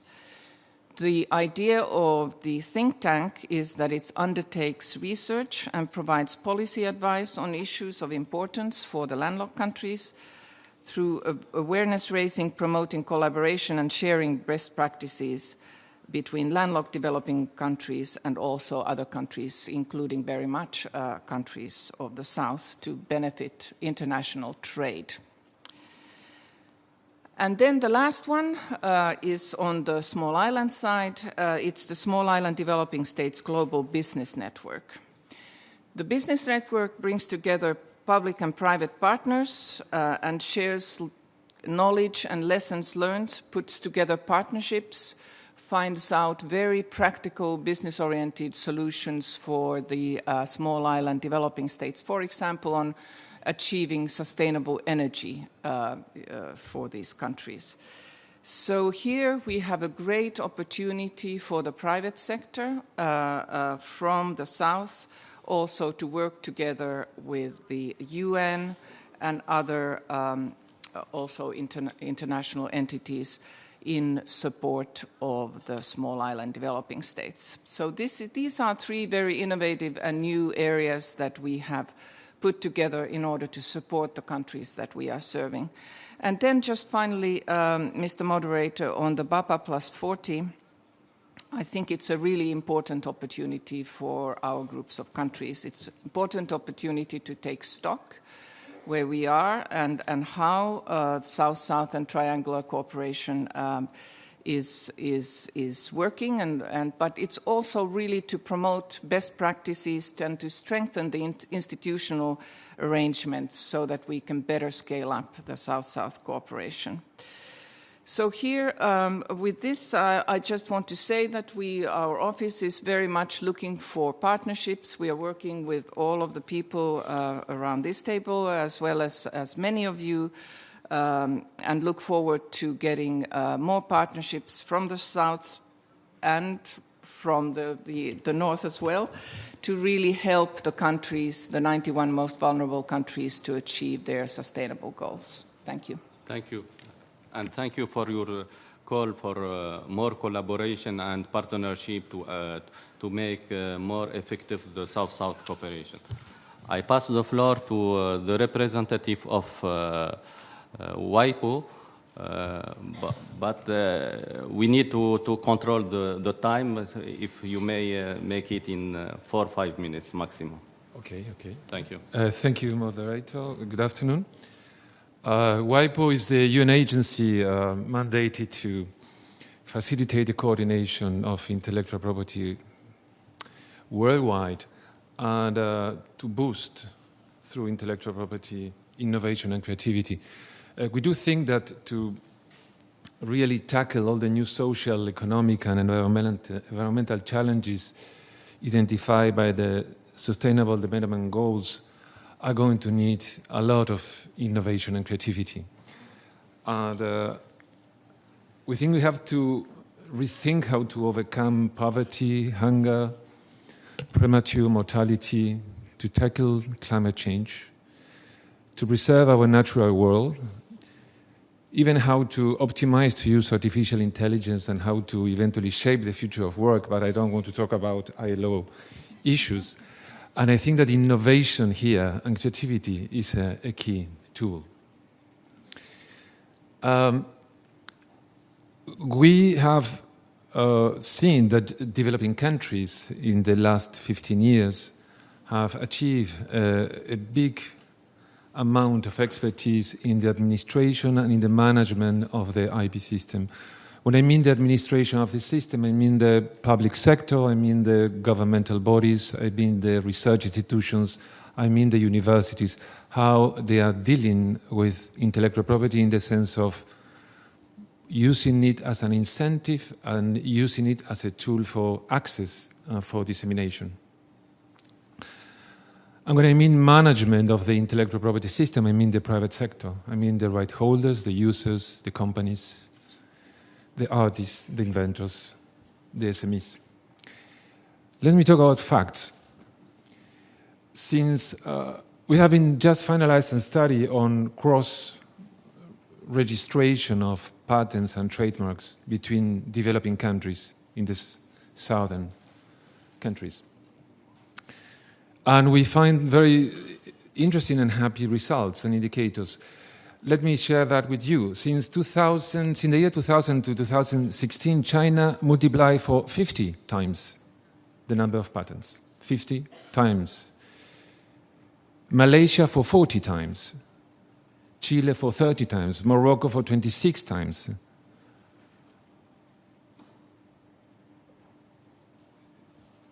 I think they are relevant numbers. In the year 2000, the number of individuals or companies filing patents from a developing country in another developing country, there were 800. Now there are 10,000. This means an increase of 16% annually. In the field of trademarks, and I'm talking about the trademark because I'm talking about trademarks is linked to trade and it's linked to trade with added value, not about commodities. Between 2004 and 2016, the trademark filing among developing countries grew 25% per year. In the year 2004, there were 12,000 trademark applications coming from each country. Now there are 120,000. These are facts.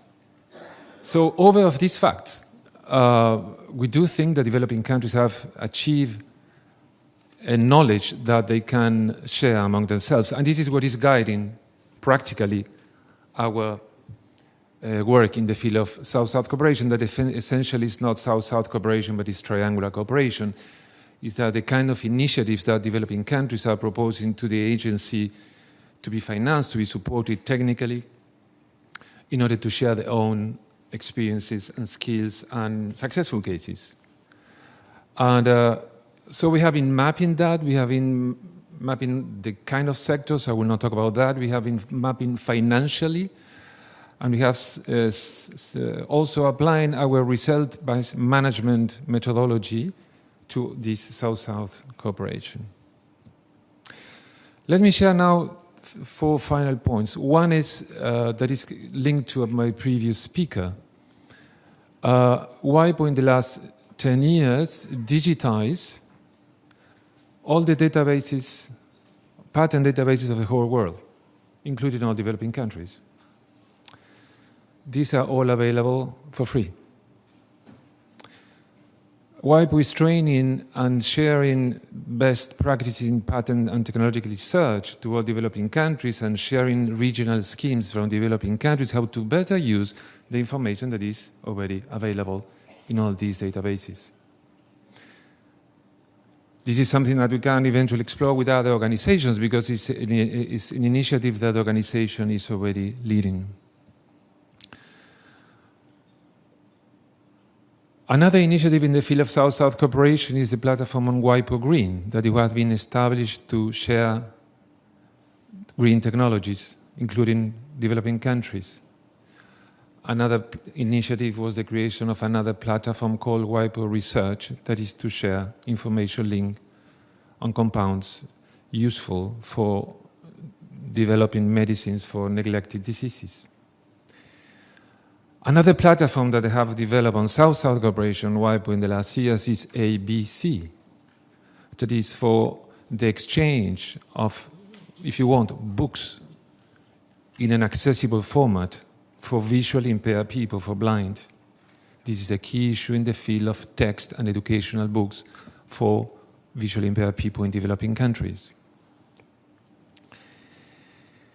And the last one that we have in development was WIPO Match, that is a special platform to facilitate the exchange of skills linked to technical assistance in the field of administration, of management, of intellectual property among developing countries. This is more or less how we are approaching our BAPA meeting. We have already, I would say, measure, which is the possibility of developing countries to better use the system. how they can share it, and we are supporting through the creation of these 4 platforms results and concrete results among developing countries in the framework of South-South cooperation. Thank you very much. Thank you. And thank you for this WIPO record, that it shows that there is a wealth of knowledge in the Global South that we can tap on, and that this platform can be a kind of share technology that will allow us to share knowledge between the South-South and also North-South. I will pass the floor now to Mr. Gong from UNIDO. Thank you very much. Dear Mr. Moderator, ladies and gentlemen, distinguished colleagues. My name is Wei Xigong. I'm honored to speak here in my capacity as a senior coordinator for South-South and Triangle Cooperation at UNIDO. I will introduce you how UNIDO, as a specialized agency mandated to promote inclusive and sustainable industry development, or ISID, provides institutional and operational support to scale up South-South and Triangle Industrial Cooperation, or SSTIC. The South-South cooperation, in this session, we are talking about the role of UN agencies in scale up South-South cooperation. And in light of our renewed mandate in ISID and adoption as the SDG Goal 9 in industry, innovation, and infrastructure, UNIDO's operational strategy for South-South Triangle cooperation was approved in 2016 as the guiding document for all South-South cooperation-related activities in UNIDO. You have heard the strategy and operation in all UN agencies up to now, how they operated. Basically, they talk about how they committed in structure, platform, and partnership. UNIDO is doing the similar, but today I would like to share another approach, how UNIDO doing the South cooperation, show that we emphasize our role in scaling up South cooperation. UNIDO approach to South cooperation can be summarized in 3 words as well, namely positioning, alignment, and commitment. Let me give you each term here with examples, demonstrate the sense. First, positioning refers to the integration of South-South cooperation within organizations' partnership approach, project program cycle completely. An excellent example is UNIDO's program for country partnership for Morocco, reflecting the significance attached to the South-South cooperation by the government of Morocco, which has included in reinforcement of South-South cooperation in the Constitution. South-South cooperation is included in the program for country program for Morocco as a cross-cutting component, is regarded as one of the priority area. So this is positioning. We position South-South cooperation in our technical cooperation completely. Second, alignment. Alignment means the whole organization, from institutional setting and operation, align with this priority. Refers to the alignment of UNIDO's capacities to maximize South-South cooperation service delivery.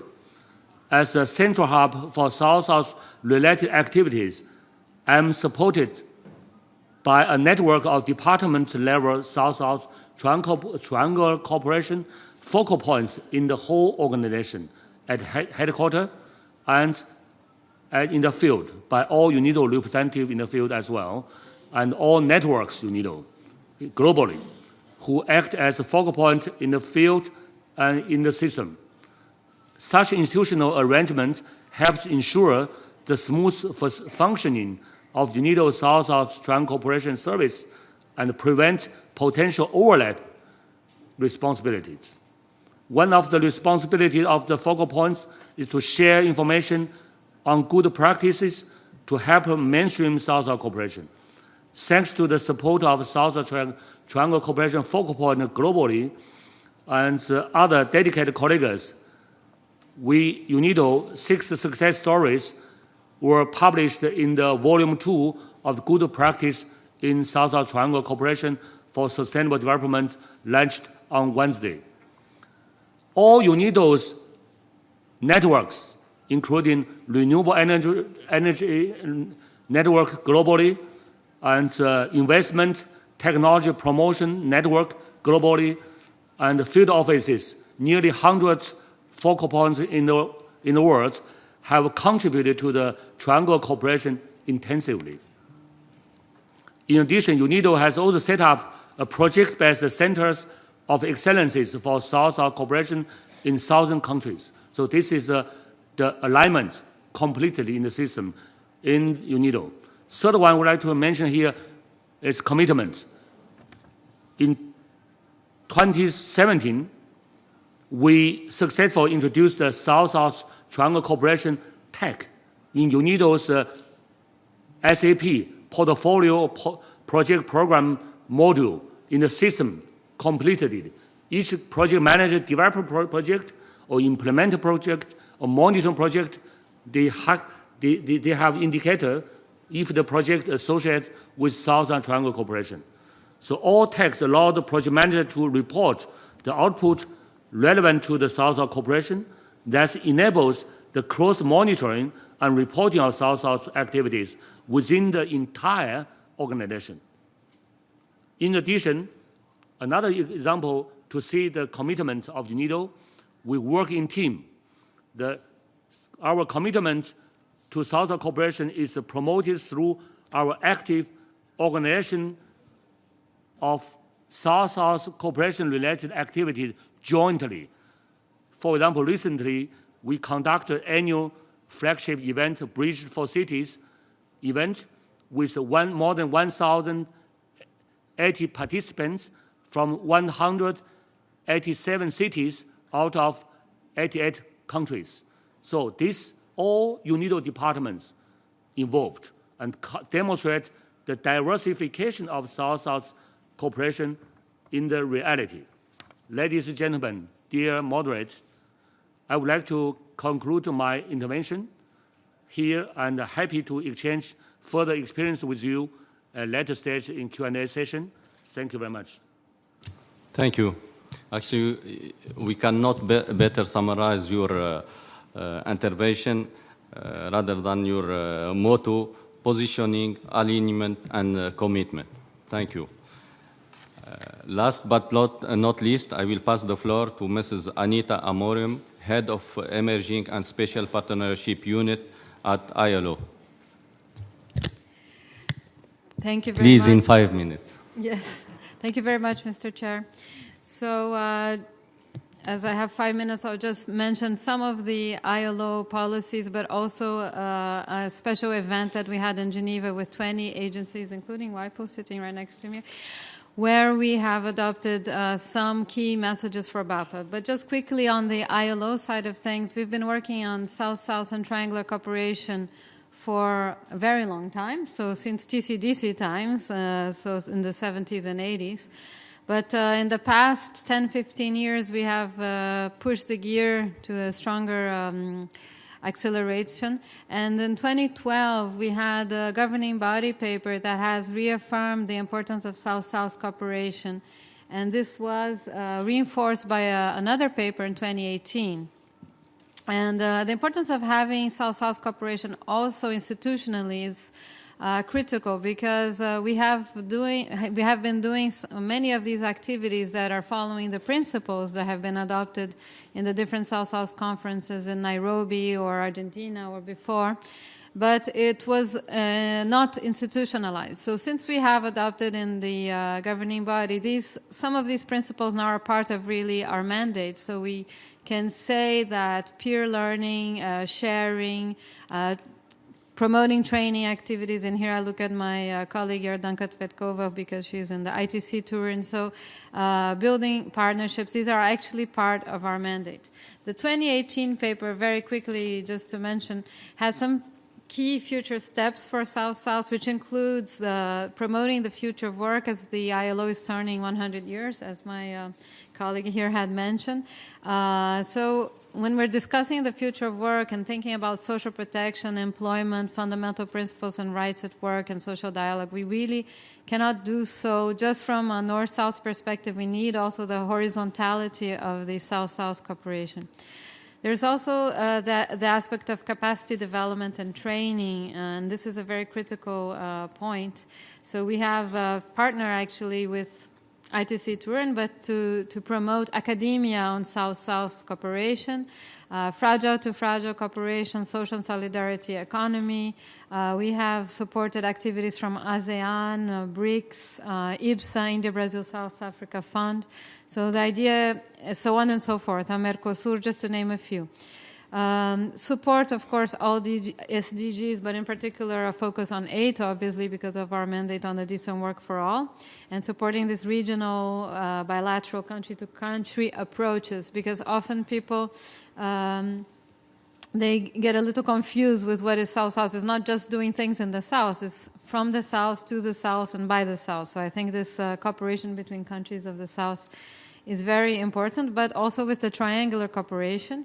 And here, of course, having the countries of the South in the driver's seat, but also having support from North countries can be very important.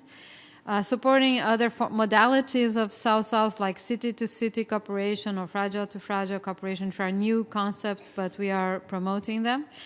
And also, of course, promoting the BAPA plus 40. A lot of people here have discussed that. I think we'll have a second round of questions about BAPA plus 40, so I'm not going to enter the details. But I just wanted to really reaffirm the importance of this meeting we had on the 1st of November, just ahead of the Global South-South Expo, where we had the UN Office for South-South Cooperation and 20 Geneva and Rome-based agencies. So the Rome-based agency also joined our consensus on some language. So this can be very useful for you. You can look it up in our platforms. We have a South-South platform called southsouthpoint.net. So if you look it up, or even looking through the UN Office, you'll find it.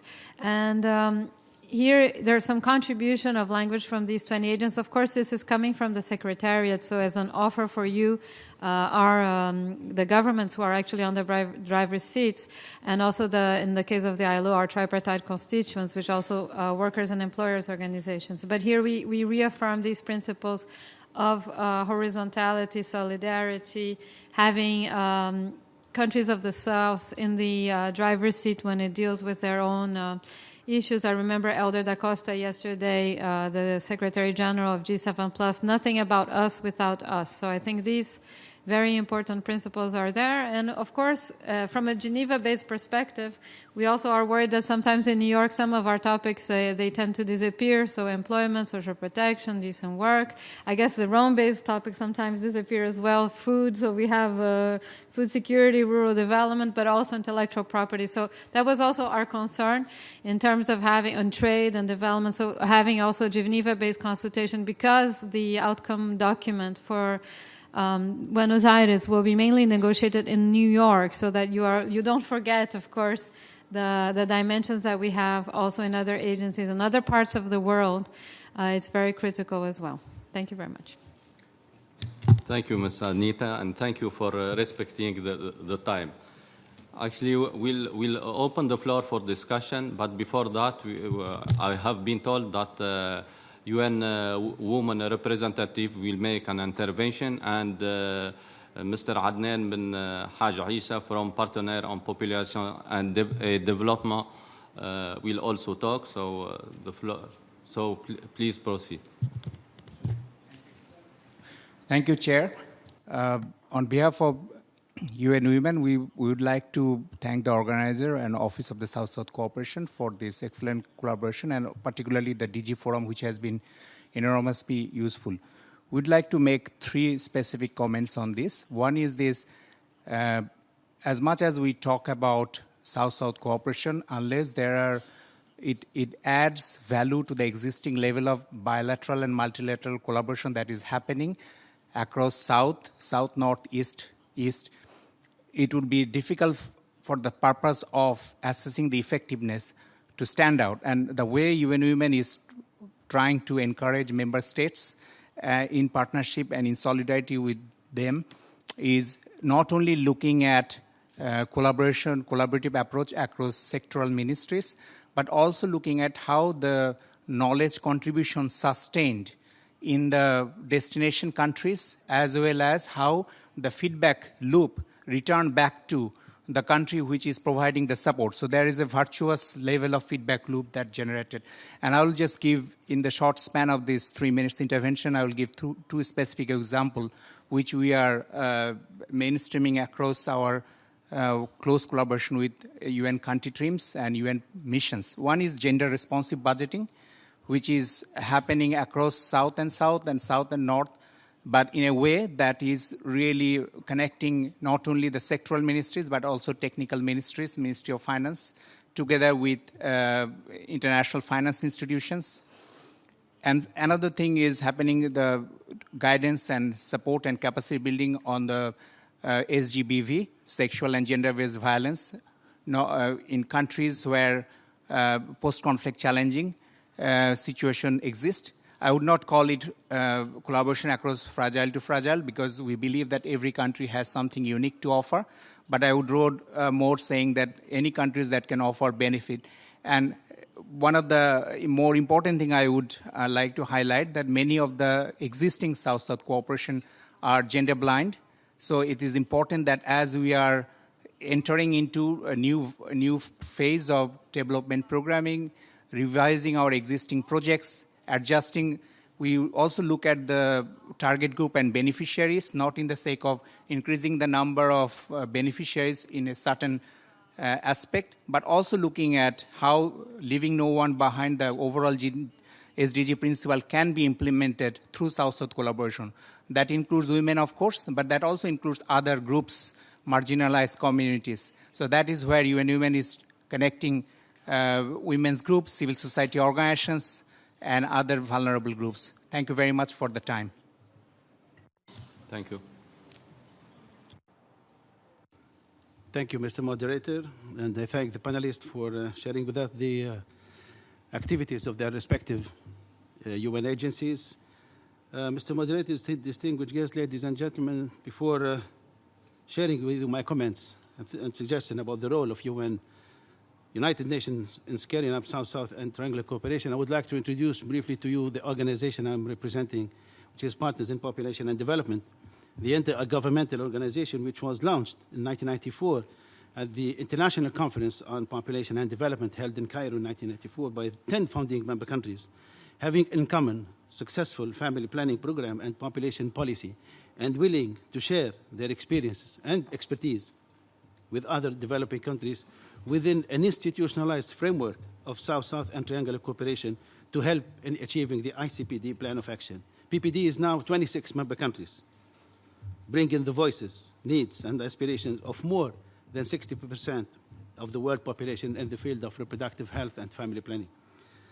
Over the past 24 years, PPD has capitalized on the wealth of intellectual and programmatic capacity that exists in its member countries through knowledge sharing, capacity development, documentation and replication of best practices, and advocacy and policy dialogue.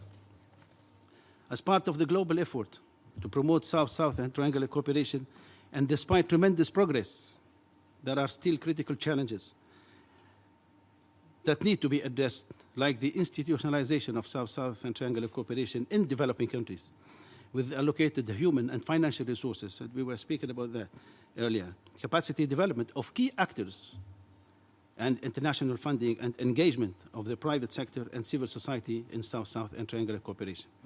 I'm confident that the role of the United Nations in scaling up South-South and triangular cooperation has been clearly expressed by UN Secretary General at the opening ceremony of the Global South-South Development Expo, with the commitment he made to promote South-South and triangular cooperation for achieving the SDGs, as it is proven the most efficient and result-oriented.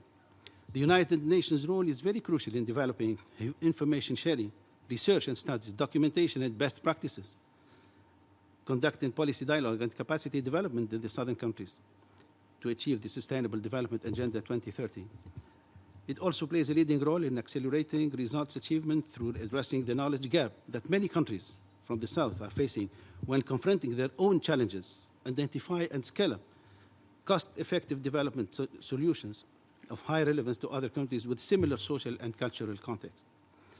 Promoting South-South and triangular cooperation through existing specialized intergovernmental organizations like PPD should be one of the priorities of UN organizations and agencies. And I would like to highlight the role of United Nations Population Fund, which is the first UN agency working with PPD very closely since its launching, with firm trust in its leading role in assisting developing countries in the implementation of the ICPD Plan of Action. I would like to announce that PPD and UNFPA signed an agreement, an MOU last April 2018, to boost South-South and triangular cooperation in the field of reproductive health, family planning, and population. And I expressed the wish to see other UN agencies follow the example of UNFPA and use the potential of organizations like PPD to engage developing countries in promoting South-South and triangular cooperation.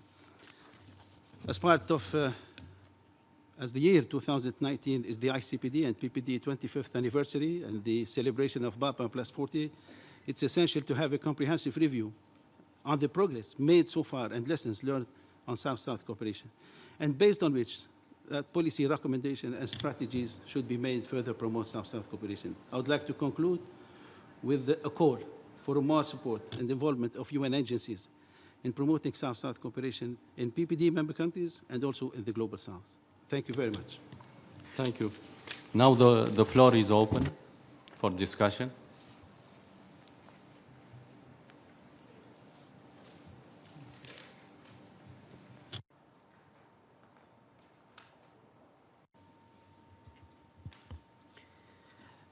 Good afternoon, ladies and gentlemen. I would like to thank the respected panelists for their great remarks.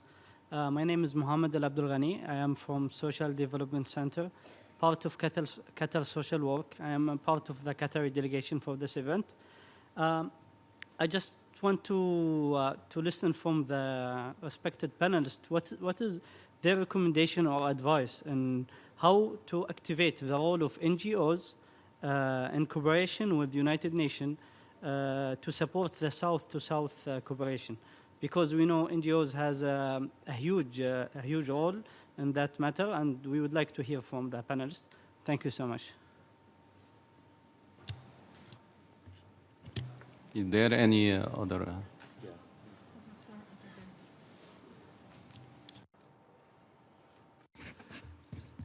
Thank you very much for the panelists for those expositions. It has been very interesting, but my own question now, I have a question directed to WFP. And then my question is that you said that a lot is being done to motivate South-South cooperation, South-South and triangular cooperation. I just want to ask, how can South-South cooperation be promoted to humanitarian, in humanitarian response, particularly in a crisis area? How can we promote South-South cooperation in addressing humanitarian issues? Because I know WFP is doing a lot. I'm from Nigeria, and I know what they have contributed into supporting the crisis in the Northeast. So I'm just looking at what will be the efforts of South-South triangular cooperation in supporting, in the humanitarian setting. Then number two, you also said that I want to know from the UN that what is the modality for setting up a think tank at country level? You mentioned the issue of think tank that has been set up, but I'm looking at it that such a think tank can be relevant because since it is promoting research, and research is an evidence-based approach and a policy, so is it limited to small island developing area alone, or can it be extended to other developing countries in the south and north? Thank you.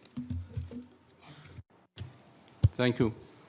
Also, I would like to invite Mr. Anufar from Laos to speak.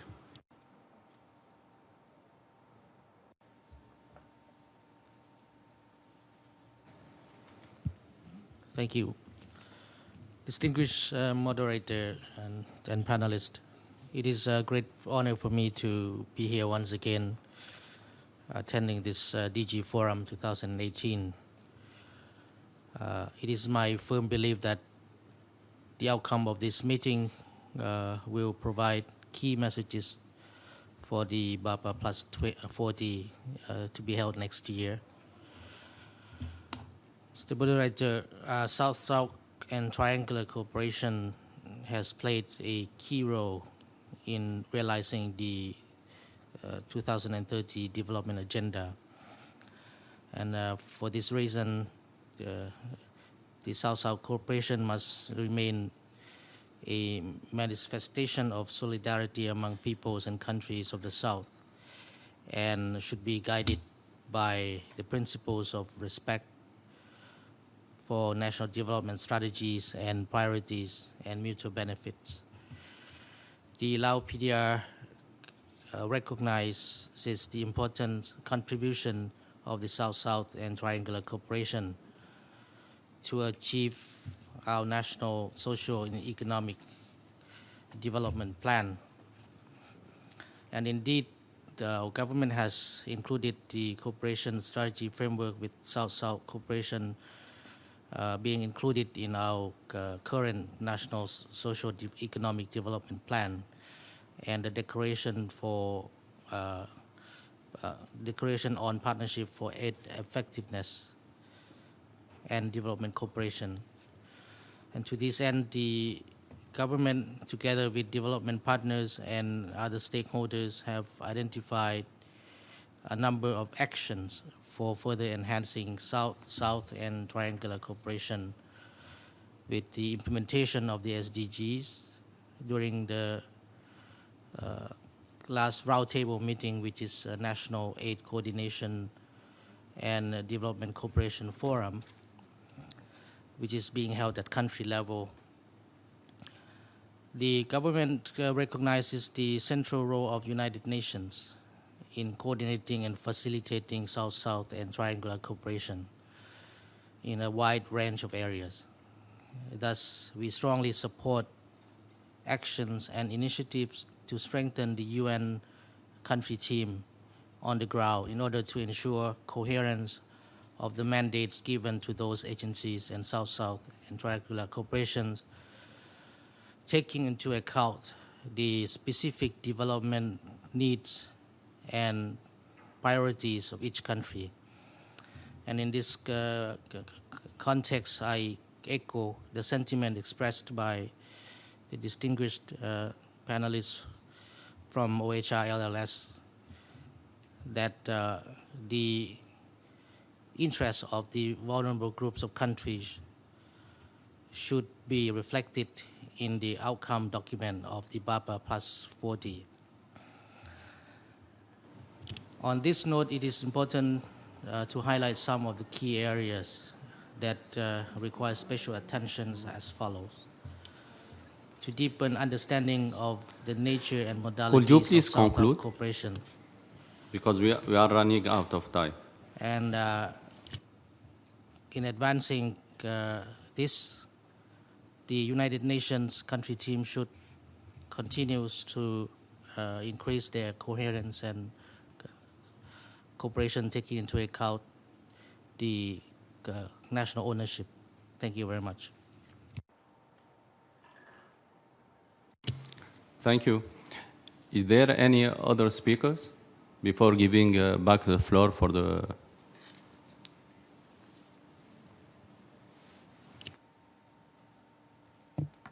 Thank you, Chair. I'm a counselor at the Turkish Permanent Mission. Thank you very much for this session. I think this session and the previous session are very much connected to what I'm going to say. We have listened to Madame Chodres-Fox talk about the technology bank that Turkey is happy to host. I think ecosystems are very much related to what Technology Bank is trying to do or will try to do, because it will try to improve the technological advancement of certain countries that are actually neighbors. This will be the case in Africa. I think it will be important to also foster South-South cooperation and triangular cooperation. Also, it's linked to what the gentleman from WIPO said. One of the projects that the Technology Bank will do with global goods is, I think, vaccination. So that's another area that I believe the Technology Bank will help with the South-South cooperation. Thank you very much for this very interesting panel. It was great to hear different views of how South-South cooperation is related to different areas that we're all working. Thank you. Thank you. Actually, we'll give back the floor to our speakers. Each one will talk 2 minutes in order to comment or give explanation or for the question or any other remarks. Thanks. We'll start by our left. Thank you. I will refer to the question linked to the participation of NGOs. I will explain what we do in certain good practices in South-South cooperation. Let me take 2 different areas. The first one will be artists, performers, or creative industries linked to copyright. In order for them to be able to exercise their rights towards people that they are using the content of the right holders, of the artists or the performers, they are creating collecting societies, for example, that they're claiming for rights then to whatever broadcasters that they're using the content, or to Google or YouTubers or whatever, all these kind of companies that they are streaming or streaming mostly or using content.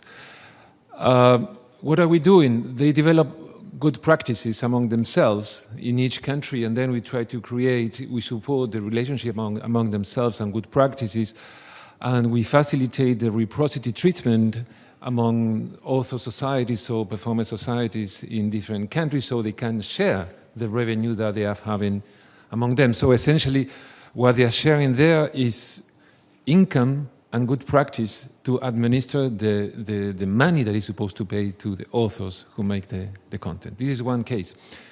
Another case is the case I mentioned before, in the case of the blind people.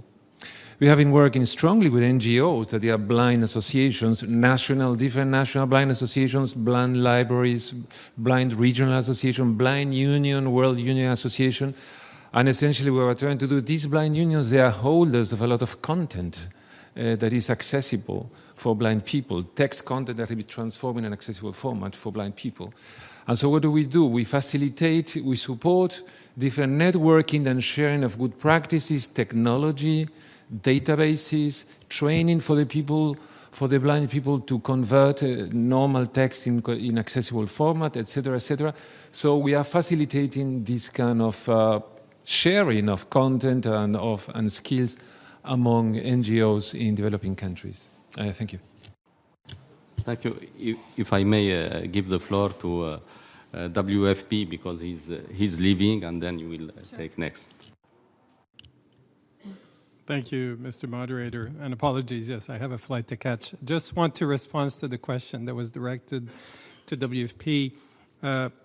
It's a good question because traditionally we think about South-South triangular cooperation more in a development setting, in a stable situation, but it is very much relevant also in the field of humanitarian work or recovery work, or what comes before or after these shocks. And I can give you a few examples, and there are many.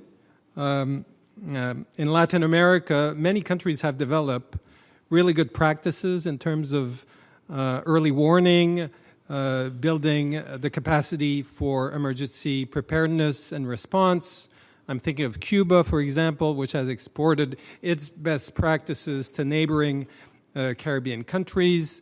I'm thinking of Dominican Republic, for example, that has developed a very impactful cash transfer mechanism that can be scaled up in situation of shocks. I'm thinking of Colombia, with whom we've signed recently an MOU where we will jointly do emergency response in Latin American countries affected by natural disasters.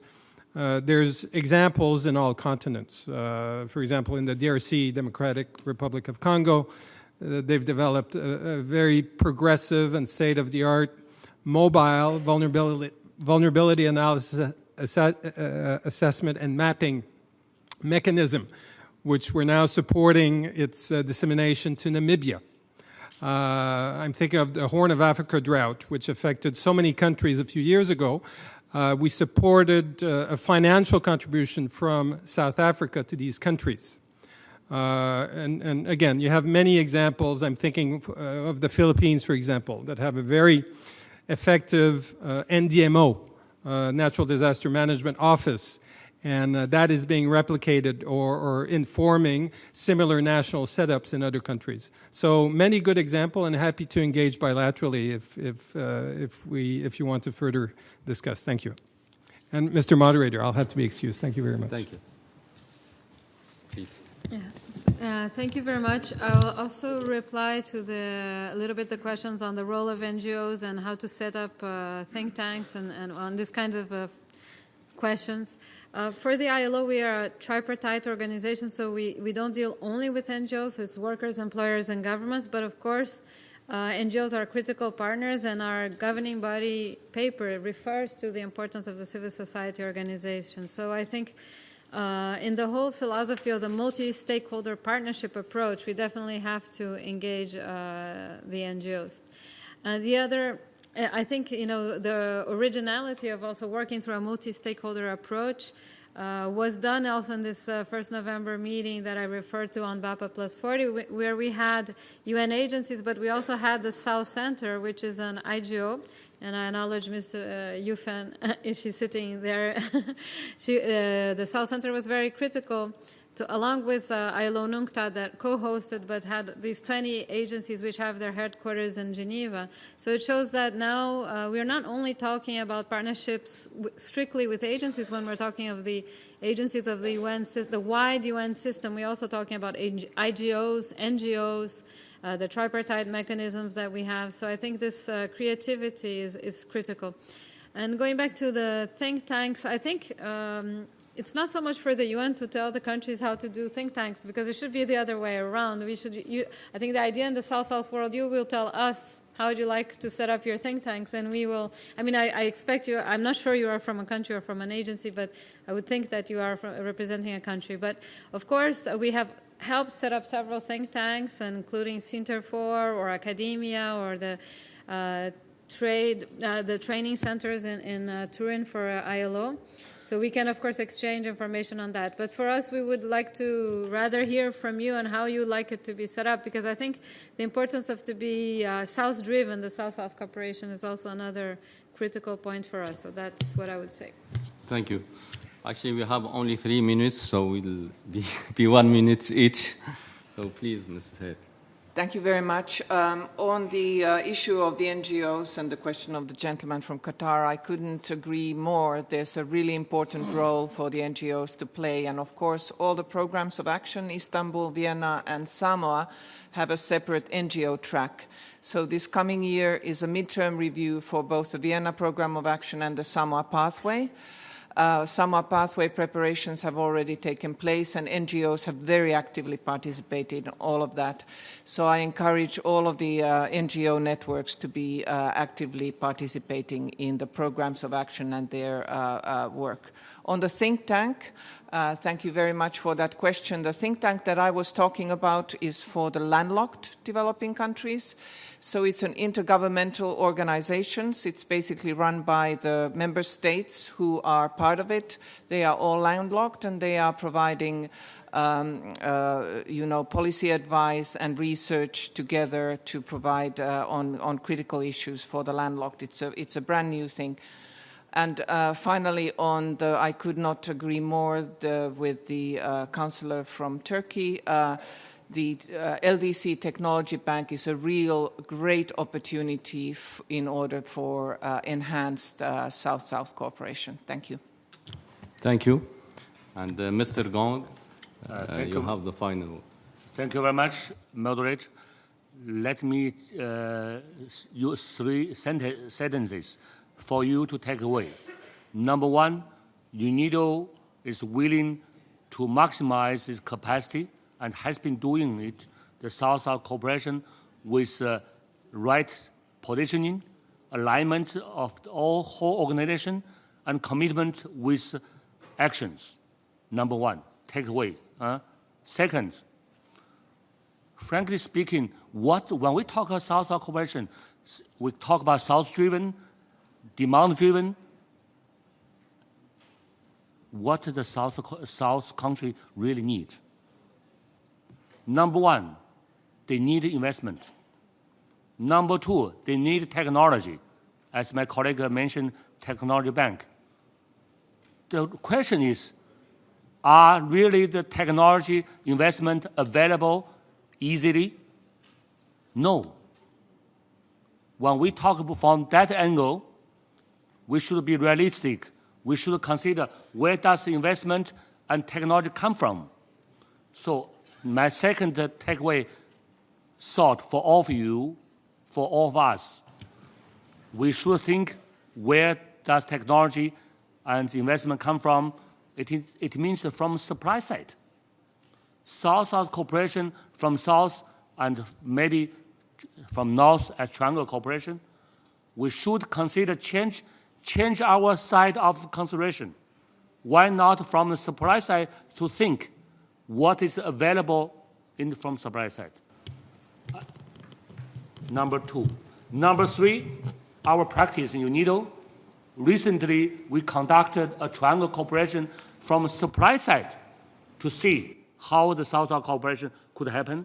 First time in UNIDO history, we invite the countries from different roles and stakeholders for South-South triangle cooperation from Austria, China, Germany, India, Israel, Italy, Japan, and Morocco in Vienna. They feel really happy to have this chance to exchange how the South-South cooperation from supply side perceived. Thank you very much. Thank you, Mr. Gong. Before concluding, it's very important that we mention that throughout the discussion, the words leveraging of the wealth of knowledge in the global south is very important. And three words, collaboration, coordination, and partnership are very important. Let me conclude by giving a warm thank to our speakers, and thank you very much. Thank you.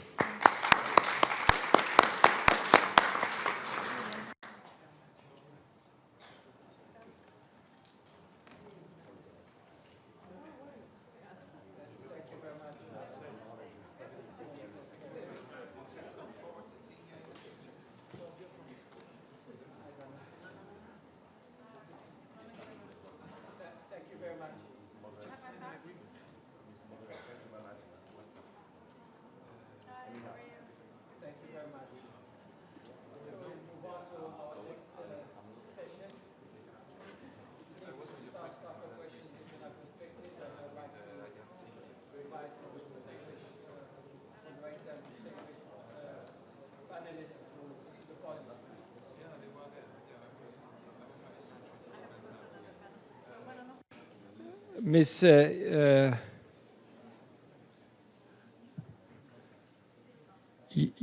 Yayana Nunez Mordoch, Mr. Mulya Wirana, Mr. Mohamed Mitzkhal, Ms. Marcela Ordonez Fernandez, Mr. Seyun Serveyev, I'm sorry if I don't pronounce well your names, and Ms. Julita Butkovicien. Thank you very much.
ready, you can start. Ça peut aller?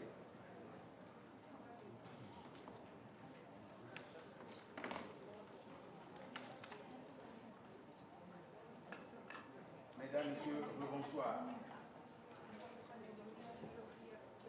Nous sommes la dernière session et s'il m'était permis de résumer les travaux de ces 3 jours, je dirais simplement que nous nous engageons pour construire un meilleur avenir. Alors, pour construire un meilleur avenir, cela suppose que nous savons d'où nous venons, nous savons où nous sommes, et c'est là où il faudra aller que nous essayons de construire ensemble. Cette session porte sur is about the cooperation of regional cooperation. It's about, of course, for the panelists to talk about their experiences of Sud-Sud cooperation at the level of the region. They have 4 questions to answer to. But since nothing is done without time, and that I have allowed myself to keep 2 fundamental questions for each panelist. The factors of success to improve interregional cooperation and how interregional cooperation can contribute to the Agenda 2030. Ladies and gentlemen, you have high-level panelists. They come from Cuba, and for Cuba, representing Cuba, to my left, there's Elena. Have I pronounced your name correctly? I don't know if I should talk about this lady. I will let you Google her so you can find information about her. You're going to also hear His Excellency Mr. Mulia Wirana, who comes from Indonesia. There will be Mrs. Marcela, who comes from Colombia. And the only one who I think I know well among the group is our friend, Ambassador, General Director of the International Moroccan Development Agency, who will share the experience of the region he represents here. Then there's Mrs. Jolita. Mrs. Jolita is a monument. Okay. She's starting to smile. I'm going to stop. I'll let you Google her. But for me, she's a monument. I have learned about all her experience. She's a monument. Thank you to be among us, Mr. Seun. I don't know if I pronounced your name correctly. He is a part of the Cooperation Council in Turkey. He works in Foreign Affairs. I'm really happy to be part of the mediator of Togo, and I'm very happy to animate such a high-level panel. This will not be very easy. The first who's going to take the floor is going to be Mrs. Jolita, because I have an idea about her calendar. She will need to leave the room before the end, and she needs to go to the airport. Her airplane is waiting for her, so I will be nice to her and give her the floor first. Please share with us, you who has had the chance to be part of several cultures and civilizations, please share the regional approach of cooperation, of South-South cooperation, and please also talk about triangular cooperation. You have the floor. I thank. I do not deserve such compliments. I think that comes from your own character, your experience, and I've always thought that I am I have the best job in the world because I work in Latin America and the Caribbean. But I think I need Togo now in our in our program. You're going to come to live with us in Latin America and the Caribbean. Yes, we want people like you.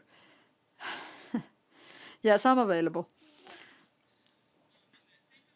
Merci. And I very much appreciate understanding of my fellow panelists for ceding this opportunity for me to introduce very briefly the reflections that European Union might have in this context. I don't know. Is there anyone here who thinks what is European Union doing in the meeting which is called South-South cooperation? Thank you, nobody. Okay, that proves the point. And the point is very simple, that European Union has a very important role to play in the dynamics which is gaining traction. Now, as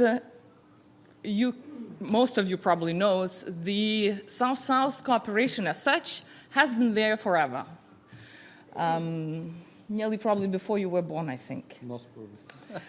But it really became a centerpiece of our discussion in the recent years. And the question is why? I think we can gather many answers from the previous presentations, but one of those is that the dynamics is changing because countries and the dynamics in the world is changing. We have many more experiences as successful ones, and we have much more powerful voices all over the globe. And that's the dynamics. You know, when we started looking recently, what and how did European Union and its member states have positioned in this context of South-South cooperation, which for us is certainly the triangular cooperation, we realized that we've been on this subject since the 90s. The difference was that it was case by case. And the difference in the most recent past, as of a few years, 2-3 years back, that we are putting it is a much more managed and policy-driven and much more comprehensive tool. Now, we all find ourselves in the context of the United Nations. And this is the first point. This is the most relevant as a starting point platform for us to engage. Why? Because we don't need to talk about the definitions. We don't need to talk about principles. We already agreed on them. We are all parties to the same agreements, and we all uphold, in all our interactions, the same principles. And South-South cooperation and triangular cooperation inscribes in these common principles. There is another point. We are all here to adhere to something which is very important. Number 17. These Sustainable Development Goals and Agenda 2030. Now, I will not be original, and I will say something that has been said before me. That when we have Agenda 2030, in that context, we are all developing. None of us has done its homework in full. And in that sense, we all face challenges, and we need to arrive at the successful completion. Hence, do we have a role to play? Now, we don't believe that any of the 17 goals could be achieved if we do not use all instruments, and these instruments would include triangular cooperation. Now, BAPA plus 40 is particularly important landmark in our year. In fact, it's been already very important in our relationship, and we have been preparing a number of actions. European Union and its member states has been recognized as one of the leading donors in bilateral and regional engagement. If you think about European Union region-to-region cooperation, for us is part of our DNA. I will not cite back at you the numbers that we have been investing in different areas, but I will just say that for us, building these new partnerships through engaging at the different contexts, at the different level, through triangular cooperation is a new stage. And it's an excellent tool to preserve values which are embedded in Agenda 2030, but which are particularly important both to European Union and to our partner countries. We have been big promoters of multilateralism, and we see a huge advantage in the South-South and triangular cooperation as a vehicle that would strengthen, deepen, and secure multilateralism. Hence, for us, a very strong link between the United Nations and what we are discussing today, South-South and triangular cooperation. We do not want to go away from the general principles. Why we value the triangular cooperation so much? Because it is real partnership in the making. It is not the tool that will replace big needs that countries have and may need bilateral support or any other type of assistance or any other type of partnership, but it's a partnership that is definitely based on shared values between all parties, which are demand-driven and very flexible. These are the principles that certainly attract us. Now, we do believe that we need to work in a more comprehensive way, and what did we do? In European Union, we launched a facility which called Adelante. This is, just to give you an example, is not something that is comprehensive, but it's something that we want to see whether we can jointly with our partner countries, we could define our common engagement for overcoming key challenges.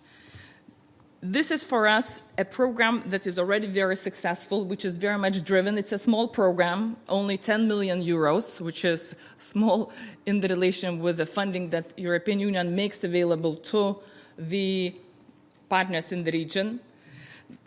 We do understand that South-South is by far more important than just the money that is associated with it. And even one day we will arrive at statistics which demonstrate how much money is put into this type of facility. It will never be equal to the impact and the importance, both political and for preserving future, both from multilateral and democratic perspectives in the world. As you rightly said, it is a very important tool for making the world a better and more predictable place. Just to give you a very small feel, we had 8 successful candidates from the Adelante facility that was launched just for Latin America and the Caribbean, and the facility covered 18 countries and 54 organizations. It definitely covered all areas of importance ranging from sustainable economic growth, strengthening democracy, governance, rule of law, and combating climate change. I will not go into the specific projects because there are too many, and all of them are very important for both parties and European Union as well. So if I could just very briefly conclude a couple of points from what is making this engagement so successful, is that, first of all, it allows to scale up successful experience. It doesn't require to reinvent the wheel, so to speak. So we have scaling up within the region between the countries, Latin America and the Caribbean.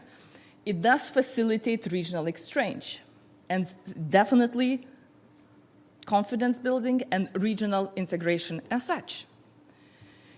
It certainly is a tool for helping countries find solutions which are adequate to specific needs of a country in a specific period in time, and are certainly facilitating renewed partnership and strengthening of the partnerships, which in turn translates into strengthening of multilateral system. And certainly it is the new form where European Union is supporting the demand-driven and flexible approaches and responses within the region. We do believe that the second phase of this program, Adelante, that we are planning to launch, will be as successful and will build on what we have learned and will take to the new stage, I think, engagement of countries in the region, and would ensure certainly greater complexity, but also will ensure, reserve this flexibility in international cooperation that we want to maintain with new actors which are crucial, as I said, for the attainment of the goals of Agenda 2030. And we understand that in the current complex and getting kind of complex environment with which, international environment, I'd say, within which we all operate, this type of cooperation is extremely important to preserve the lessons learned and to preserve these development spaces that we have, all of us, achieved. Now, we certainly are committed to more triangular cooperation, not less. We have very high expectations for Argentina-led process in BAPA plus 40. We certainly expect, if someone would ask me what would be this best possible outcome that you would expect from the meeting that we hope to have a successful one in Argentina, is preservation of this space. Where would you go and talk about these experiences of South-South cooperation? There is no such dedicated area. And for us, coming from the EU perspective, there is no space where we could share practice and experiences of triangular cooperation. Hence, if we could ensure this platform and continuity of this type of dialogue and exchange amongst all participants, for us, that would be a very, very important step forward in terms of ensuring that this, what we have today, is more and not less, better and not worse. Hence, we remain committed, and for us, triangular cooperation will remain a key for achieving whatever we need to achieve. Thank you very much.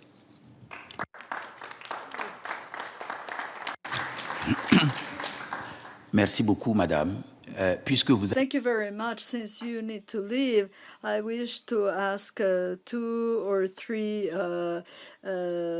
people among the public who have a question, because if she leaves, we will not be able to ask the Moroccan ambassador to answer her question. So to summarize, she said a word that we all need to keep in mind: work to preserve the space that the South-South cooperation has opened. But before, she also told us that the European Union is very conscious of the role it needs to play in the dynamics, in the actual dynamics. That's very important. And in the middle of those 2 things I just said, she talked about the high level of the Latin America and the Caribbean and what is being done. What is being done is the construction of integration and confidence, a partnership based on values, the values of Agenda 2030. I hope I did not betray what you said. So 1 or 2 questions for Madame before I authorize the pilot to go Central Africa. The President. I am enchanted by the word confidence. I always carry this word with me, because if you take away confidence, the word stops to exist. Today there is a confidence crisis in all sorts of partnerships, and Madame has come back on this word of confidence and trust. In English, it's even stronger. That word in English, you say trust. Madame, someone way before this panel summarized the 3 days. Talking about investment. I think somebody talked about investment today.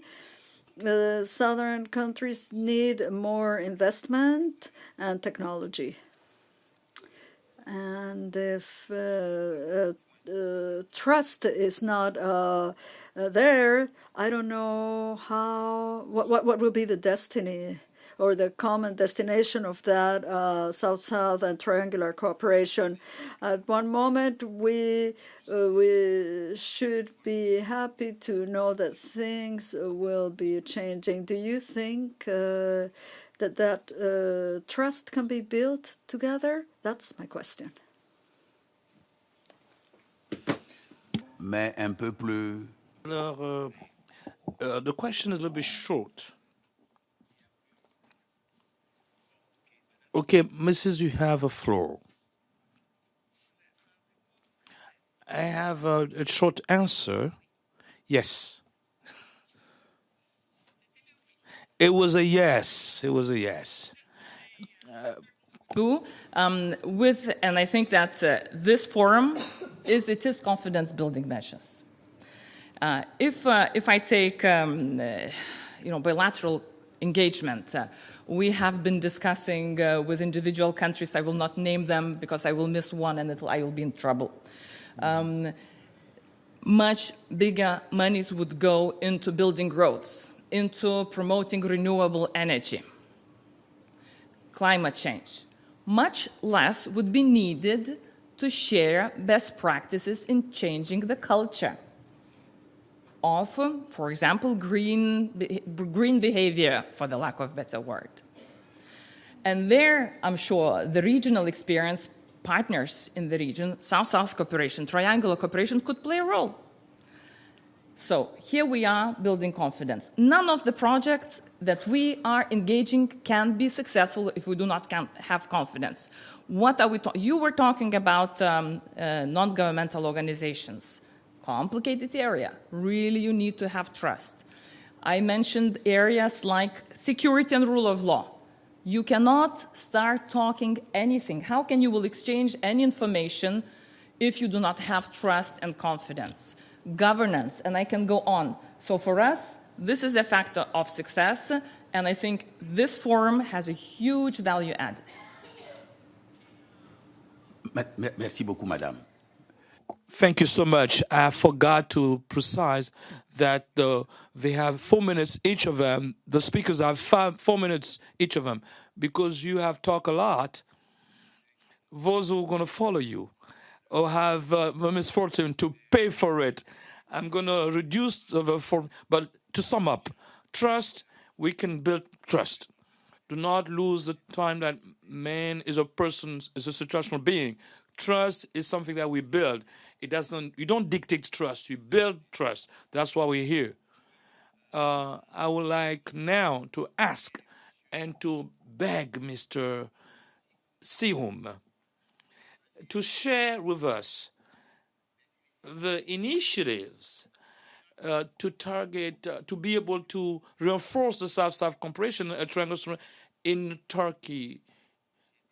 I was talking about, and they were mesmerizing. When you have done mesmerizing, it's okay. I was about to give you the floor. You have already told you, have a nice trip. Have a great trip. Mr. Sehum, it's you. I was telling you to share with us the initiative to reinforce cooperation, the South-South cooperation in the region of Turkey. You have the floor.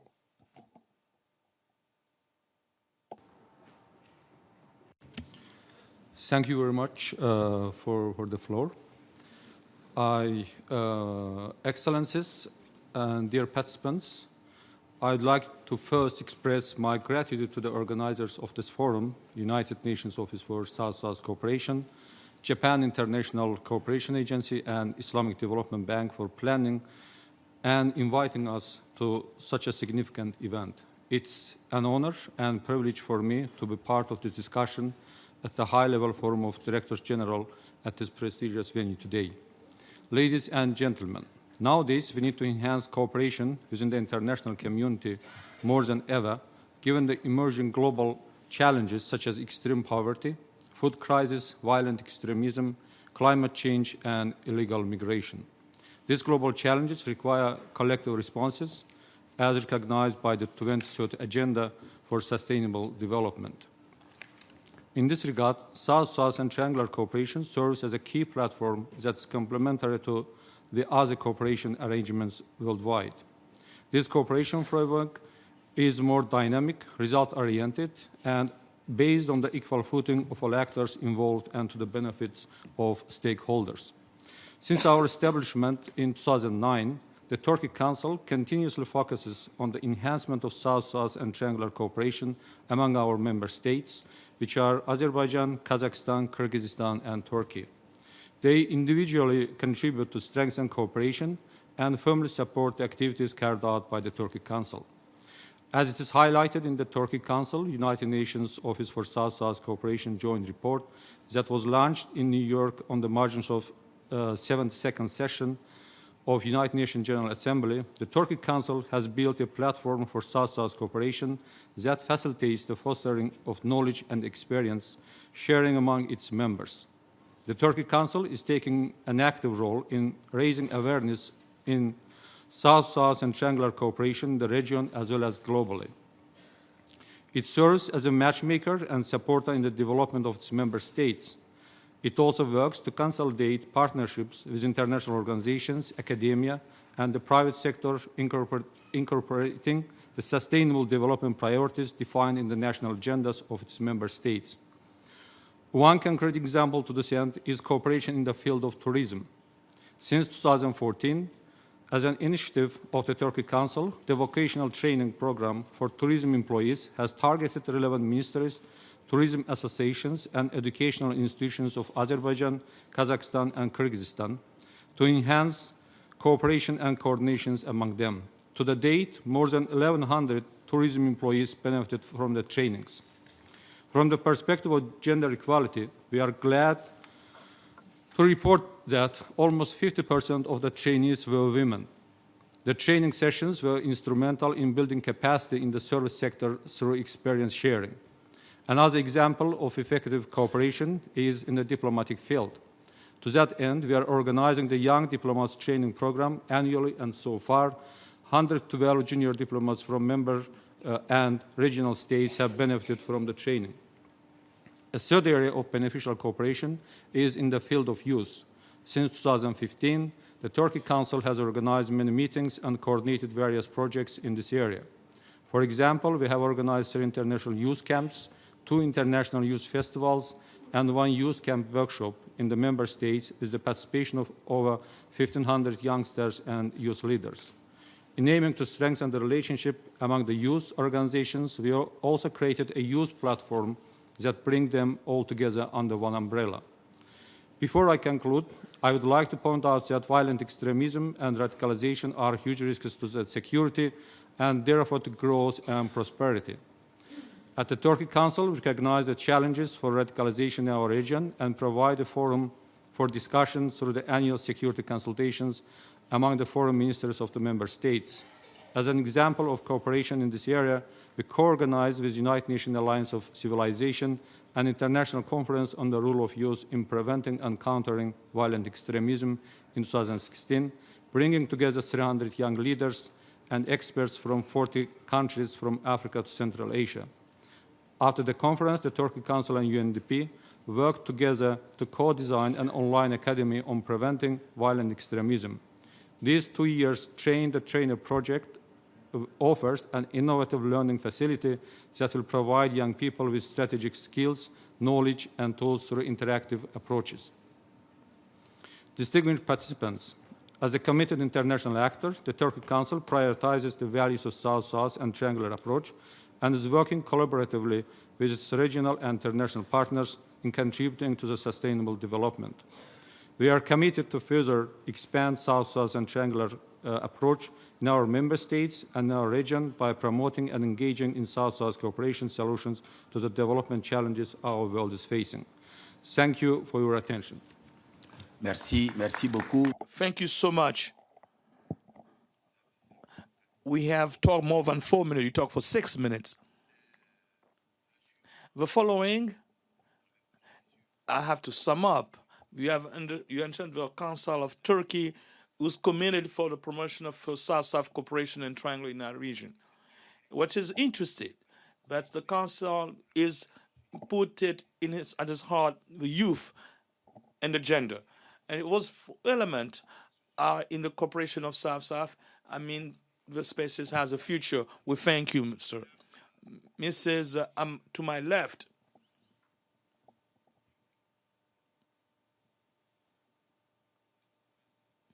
I found it. Madame, she's from Cuba. Elena, you have a floor. You have a floor to answer to the simple questions. What are the factors of success to improve the cooperation interregional? You have a floor. The factor of success. Do not hang up on your document. This is when United Nations diplomat do not have to leave their papers. We have a dynamic. You can speak. Thank you, Miss. First of all, thank you very much for the opportunity to participate in this panel. In this case, we have very little time to answer the question. It would take a long time to see what can be done interregionally for Cuba. As a country, it's part of South-South and triangular cooperation. It is a fundamental tool to be able to face the challenges of the international community, and also as a fundamental tool for the implementation of Agenda 2030 and reach the Sustainable Development Objectives. Right now, Cuba has the chair of ECLAC, the Commission for Latin America and the Caribbean at the UN, and we are also the chair of the South-South Cooperation of ECLAC. One of the objectives is to use South-South and triangular cooperation as a fundamental tool to help our region progress. It's a very diverse region because of the different characteristics of our countries in terms of the wealth distribution, but we have many things to share and to offer, not only within our region, but outside our region. In that sense, us, through ECLAC, that we believe is a fundamental platform for exchange and to look for sharing our experiences. We've divided this in two moments. One, to look for the common traits of our region vis-a-vis the next international conference, BABA Plus 40 in Argentina, to have a common position, to repeat the common objectives, but to be open to new modalities of cooperation for a better world where we can all interact not only inside our regions, but with other regions of the world that also need it. Yesterday, our region sponsored by ECLAC, together with our members, we're trying to find a common position to be presented at BAPA Plus 40. I can tell you also that our region has the Forum of Latin America and the Caribbean for the implementation of Agenda 2030. It has had two events in 2017 and 2018. And in those events, as an important opportunity so that each country presented their national experience in order to implement the agenda in our region, we created a network for the Sustainable Development Goals with members from outside the region, with the European Union, and the participation of other European countries, with the main objective to support the countries of the region in order to create the national capacity to face Agenda 2030 in terms of statistics, the institutions, the South-South cooperation, and new design and local perspectives. In this vision, we have, as a region, we want consensus and constructive, transparent exchanges, especially a productive one that will allow us to ensure that all countries within our regions can share their experience and can use the South-South cooperation as a fundamental tool.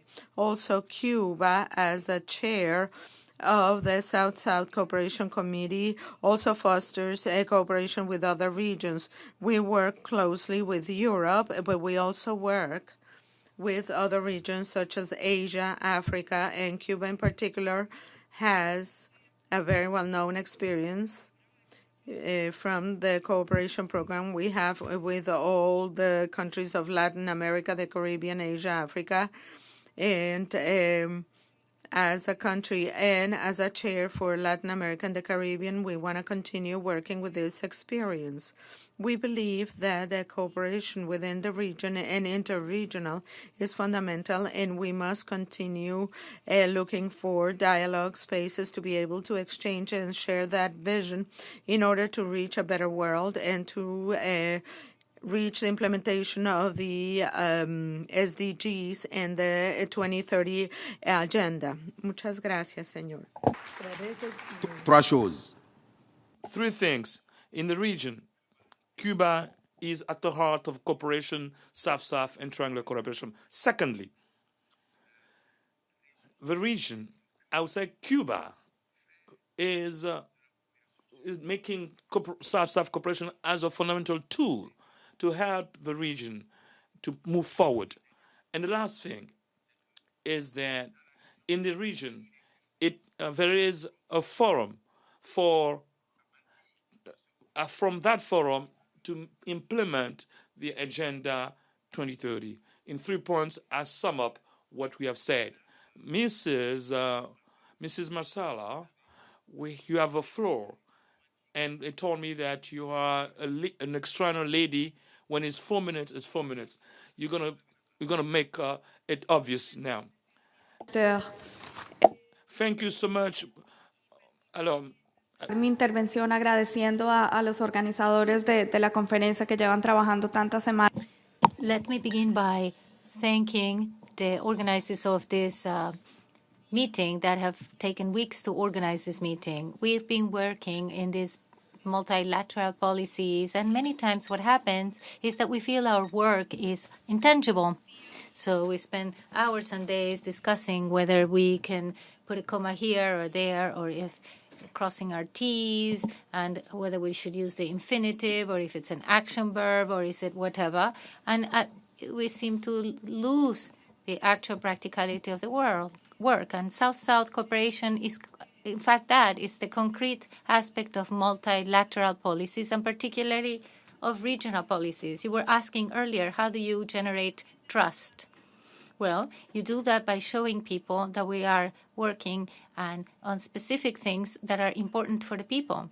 When presidents and ministers make political statements, the political statements don't really reach the people so easily. If there's a minister that says, listen, Mexico is teaching us to create better practices, or Bolivia shows us how to plant quinoa, or Turkey is helping us with the production of cotton. These are specific things people can relate to and understand more directly. So I think we've really talked a lot about the benefits of South-South cooperation and its qualities, but let me talk about two initiatives. First of all, the initiatives for cooperation in the Pacific Alliance. The Alliance of the Pacific is an alliance of 4 countries that look for economic growth, competitiveness, and the integration of the 4 countries.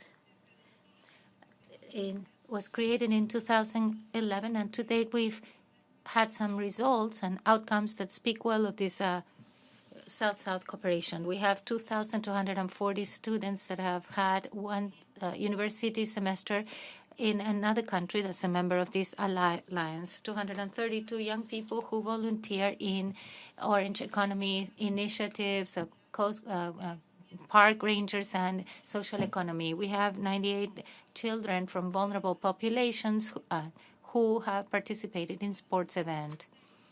What were the successes here? To answer your question, Mr.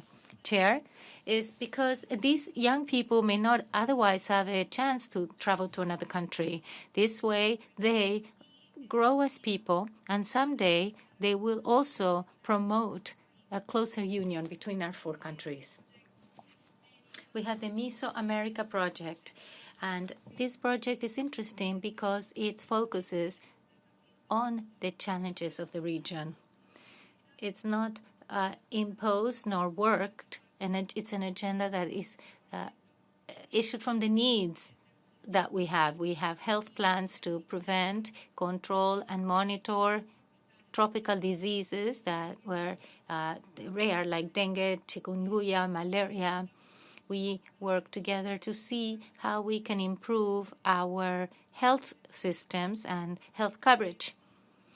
We work on food security, nutrition, and together we have work and tests on risk factors and natural disaster factors in the region. It's successful because we work on things that are interesting for us. If we ourselves don't do research and studies on Zika or chikungunya or dengue, who will do that? We need to do that, the countries that are affected by these diseases. Also, the South-South is successful as cooperation because no country teaches any other country. We can come and say, listen, Colombia has done this and it worked, and sometimes Honduras can come and say, look, we tried this, but it didn't work. And this did work. So why does this work? Because we look at the successful experiences from Guatemala, Colombia, Honduras, Panama, and I look at the best practices, among them and which are the best mechanisms to face the problems of the region. As a country, we've tried to go beyond. We have several cooperation regional strategies. We have a constitution that we have a country in the Caribbean, and our constitutional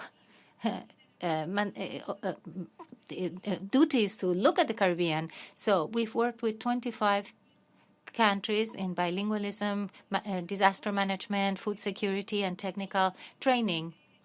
We've also trained 71 police officers from 16 countries on security.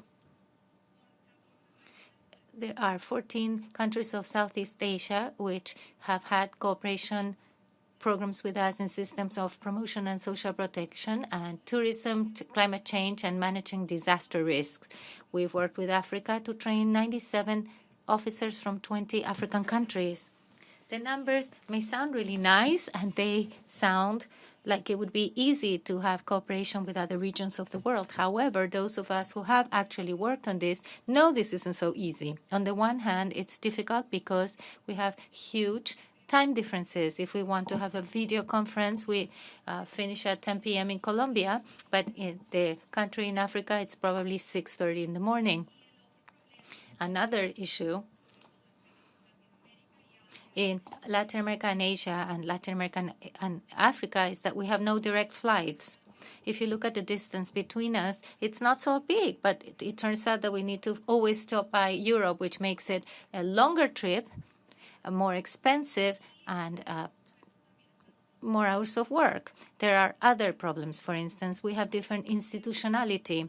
This is where we think that the Office of South-South Cooperation of the United Nations may play a role. We believe this office, I'm almost finished, the Office of South-South Cooperation should help us facilitate these intra-regional relationships, which are a little bit more complicated because of the distance and the time differences as well, and to figure out what kind of methodology and modalities we can adopt and what can you suggest in order to improve this. It's very obvious. If you look at Colombia and you write a line directly throughout the planet, it will go to Ethiopia and then you will go to Thailand.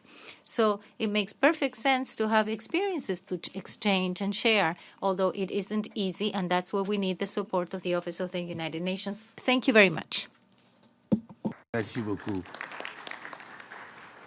Sans commentaire, je donne la parole à l'ambassadeur marocain, directeur général de la coopération, de l'Agence de la coopération internationale. Mr. Ambassador, you have the floor. Thank you very much for giving me the floor. I wish to thank Jesus for and the staff of the The Kingdom of Morocco, under the leadership of His Majesty the King, Mohammed VI, has made South-South cooperation as the major pillar of our foreign policy. Africa is the geographic region that has priority where our country is developing its cooperation. The Morocco International Cooperation Agency, that have been created in 1986, was involved to promote the human capital and to share all the Moroccan expertise and experience with our partner countries. Today we are working with more than 117 countries from which we work with 47 countries in Africa in mainly 4 areas. First is the academic cooperation. In this program, we contributed to the graduation of more than 35,000 foreign students in Morocco coming from the foreign country partners. About 30,000 of them are coming from Africa. On the second field where we are involved, which is the one that is dedicated to develop and promote the technical cooperation, since our creation, more than 7,000 public employees of more than 30 countries benefited from our training capacity building program. Those programs are non-graduating, are for short duration, and are targeting only professional. Third is the Sustainable Human Development Project. Since our creation, more than 100 projects have been supported in countries in the south. And fourth is on the humanitarian assistance, in which we transport on a yearly basis more than 700 tons of donations, either food or medical drugs or logistics. In all the programs that we are developing, we choose to privilege this regional approach, and our main programs are targeting Africa, but we have also programs for Pacific Island and for Caribbean, and we aim to develop new programs with Latin America countries. We developed in those programs major and strategic partnership. Some of them have been developed in recent years with the Islamic Development Banks, that I would like to thank for their involvement with us to develop and to extend this partnership on the technical cooperation for countries from the south. We also developed other programs with international cooperation agencies that are targeting African countries. As I said, for the technical cooperation, since our creation, more than 7,000 people benefited from this program. Today, we have the ambition to scale up all this regional program, and our conviction is that the scaling of these programs can be through six principles. First is really, we believe in what Morocco has done, is to put South-South cooperation as a national priority at the highest level of the states, that will drive the public policies to accelerate and to reinforce the South-South cooperation. Just for information, the last constitution that the Kingdom of Morocco adopted in 2011 stipulates in its preamble that South-South cooperation is priority. Second is the institutionalization of the South-South cooperation at the national level through the centralization with the focal institution, and we are delighted, and it's a real pleasure to share and that AMSI, Morocco International Cooperation Agency, play these roles at the national level. This institutionalization that can be developed with a national entity has to be developed with a diverse network of actors that will play a role in this South-South cooperation. In Morocco today, we are working to consolidate the network that was developed through this South-South cooperation ecosystem, which is really diverse. It includes public institutions, it includes private institutions from the private sector, but it is also including institutions from the civil society.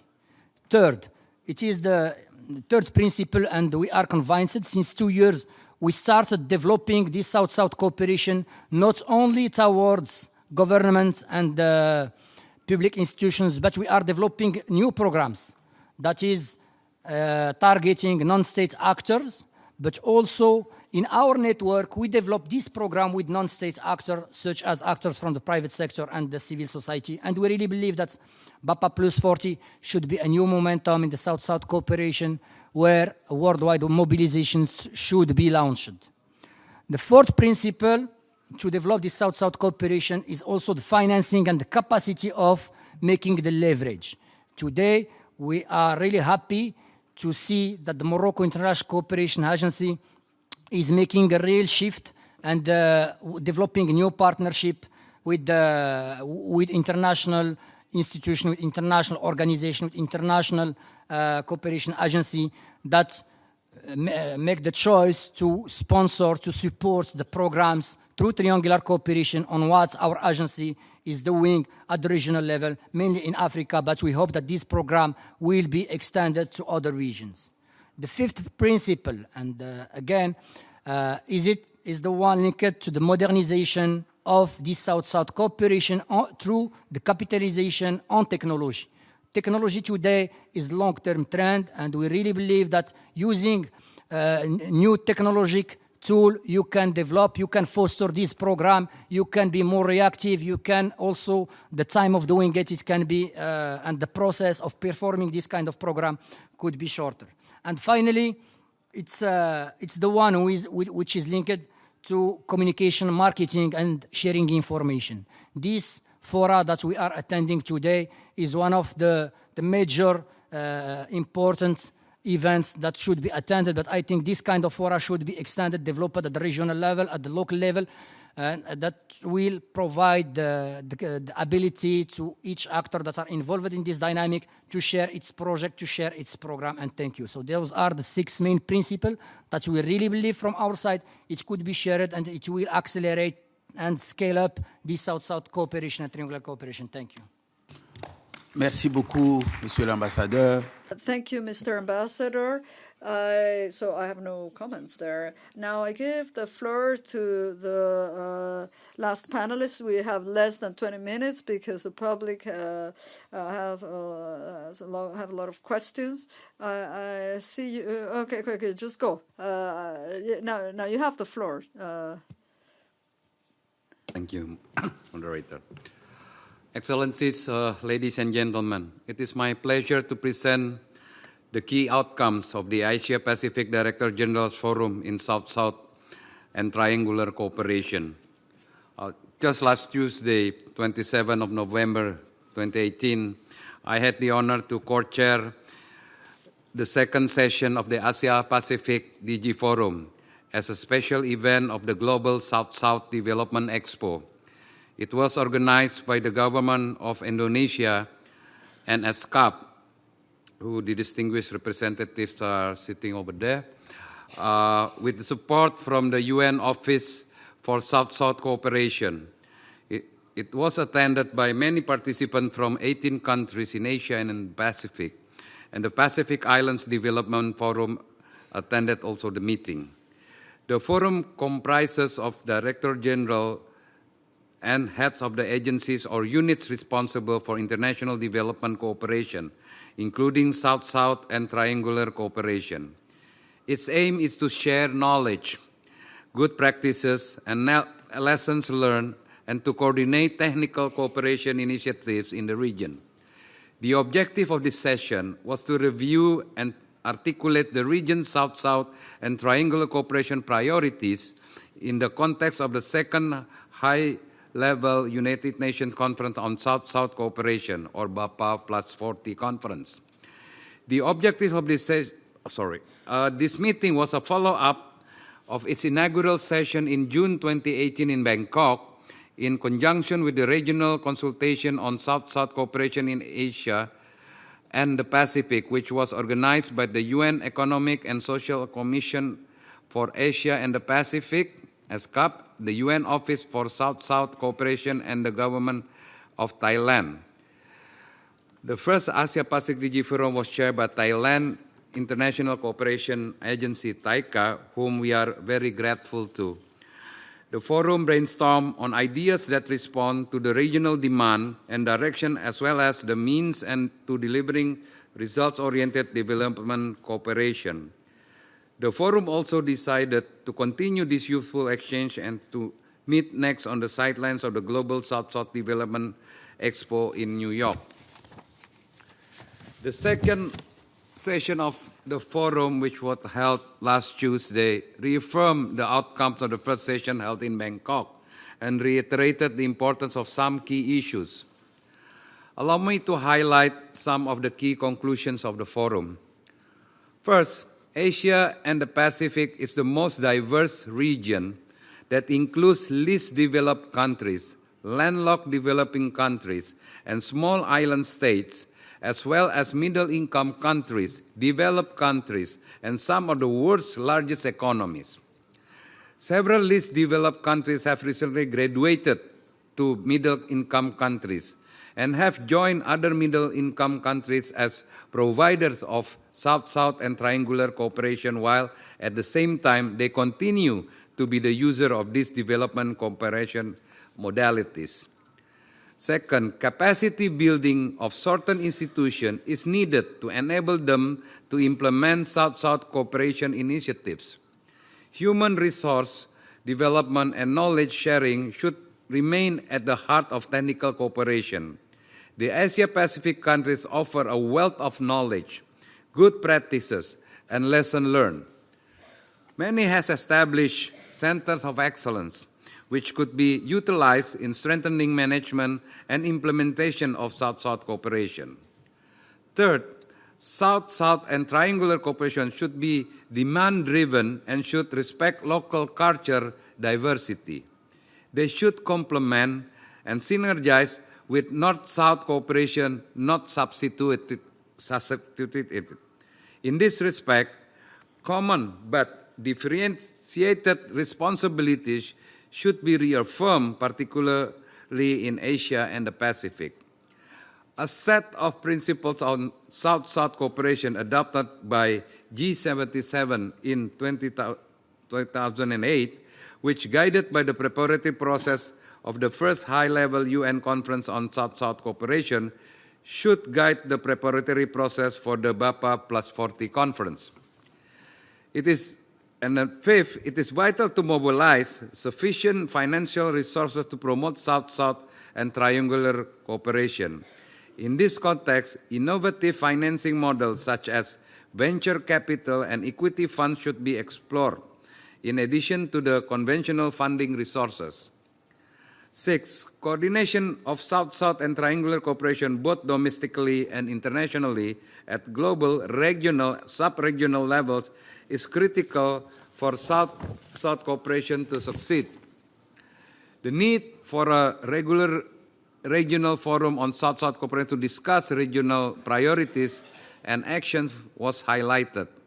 ESCAP and the Asia-Pacific Regional Office of UNOSSC should continue to work together towards strengthening South-South and triangular cooperation in the Asia-Pacific DG Forum in the region.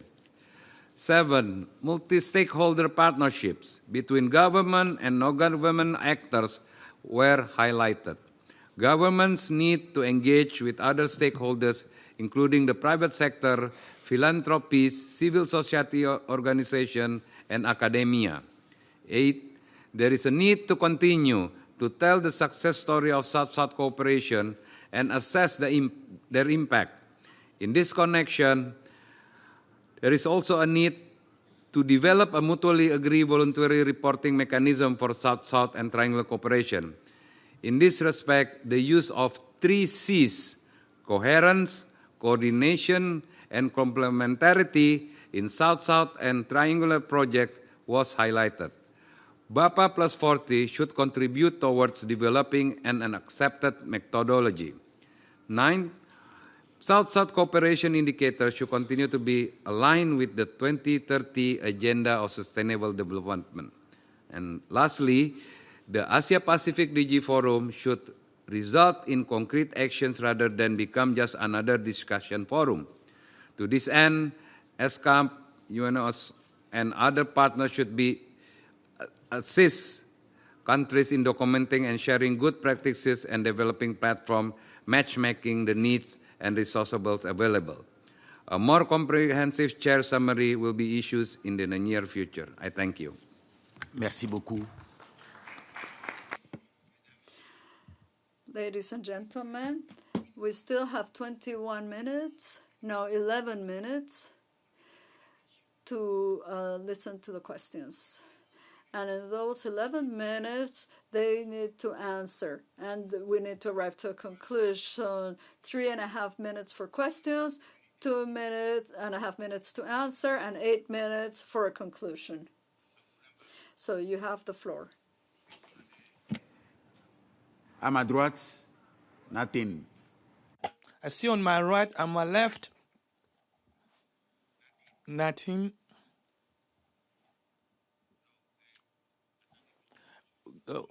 I want to be sure that there is nobody's raising their hand over there.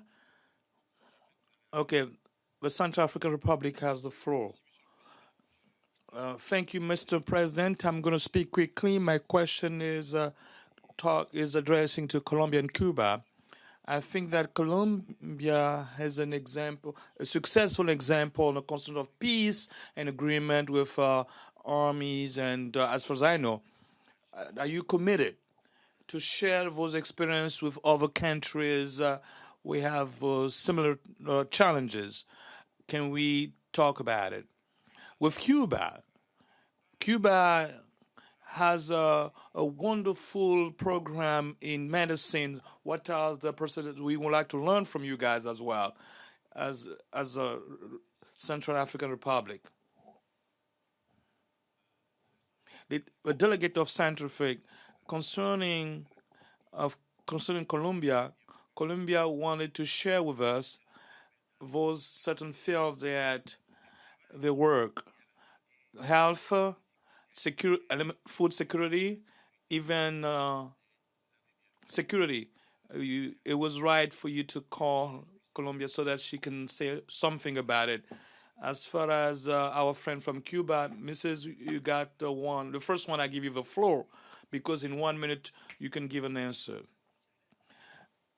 Merci beaucoup. Thank you very much. Cuba, in fact, has a program to train professionals, not only in medicine, but also in other careers that you may be studying in our country. This training program is already in course, and it has trained over 20,000 young people in over 100 countries. And they are available for any country in the world who wishes to train their professionals in Cuba. The program is also available to have bilateral cooperation agreements, and through mutual agreement, we could bring these training programs of professionals to their countries. We decide this case by case, but that is a possibility as well. We have these two modalities. Cuba can train their doctors and trains people, young people, after they work, and they can work with the Cuban medical brigades in different countries where the brigades work. They can also train in the different countries that we work in. We can bring this to you, to your country, or we can also, because we don't have a lot of time, I can give you all the information that you may want on this cooperation that Cuba provides to all the countries in the world. The principle is that the country must request it, and we have to be able to come to an agreement so we can bring you our very modest experience. Thank you very much.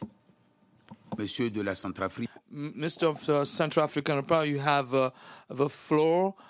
After you can talk to the lady afterwards. Yo diría que. Thank you, Mr. Chairman. I'd say that the process of stabilization in Colombia is still. Hello. Oui. Madame, c'est un homme. I hear you. You say, thank you, Mrs. I'm a man. I'm sorry. Muchas gracias. I was speaking in Spanish and I said, thank you very much. I'm so sorry, but I was speaking in Spanish. I said, thank you very much.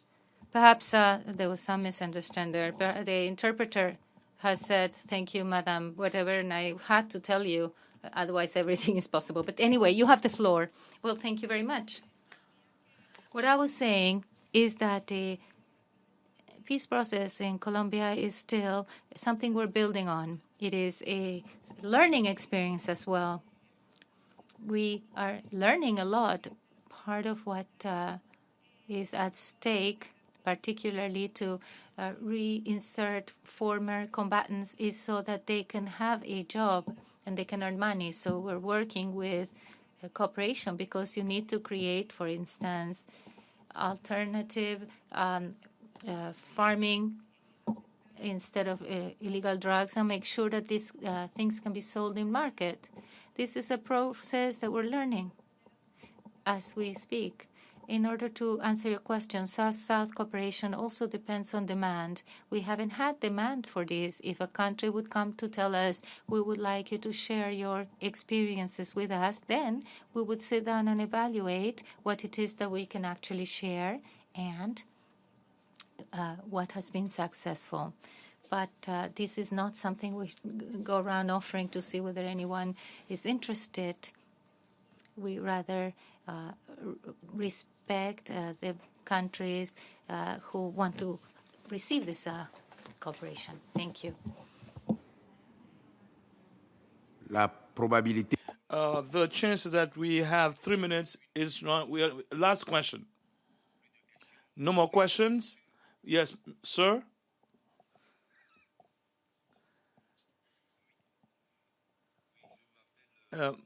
My name is Laurent Niel. I am the project manager of UNESCO in Libreville.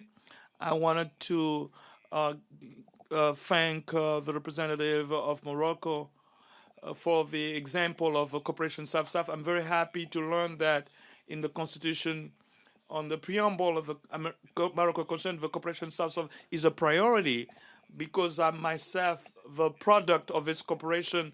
I study in Morocco, where also I worked for a long time.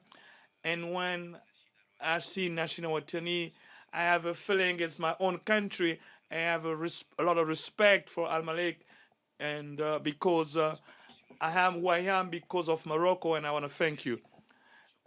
Thank you so much. I think it's when you witness, you have did the right thing. I'm also want to give homage to Jikan, but I will not going to do so. So there is no more questions. Therefore, as a moderator, I have 5 minutes to conclude, but I will just use 2 minutes. 2 minutes to let you know that from Morocco to the European Union, from European Union to Colombia, from Colombia to Cuba, from Cuba to, how do you call it, the country of my friend, Indonesia. I can tell you that cooperation, the South-South cooperation and triangular cooperation is on its way. It's on its way because in the Pacific region, initiatives are on the way as well. And at the level of Africa, and that's why, as Mr. I was expecting more from the ambassador, but Morocco is actually the chair, is the South-South cooperation. Morocco is in charge. It's not only the agency, who does it take to consideration. There's also what we call RAFSUR, Network of Francophone for South-South Cooperation. That Morocco is an example in the region, not only because it's in our country in the south, but also it dream with us like Africa, and Japan dream with Africa. But Triangle is a dynamic. It's a dynamic that region dream together. What do I mean by dream together? To dream alone is good. Dream together is better because together we're moving forward. Together we build. Together we will arrive at Baba 40, and we hope that good decision will be taking place there. We thank you.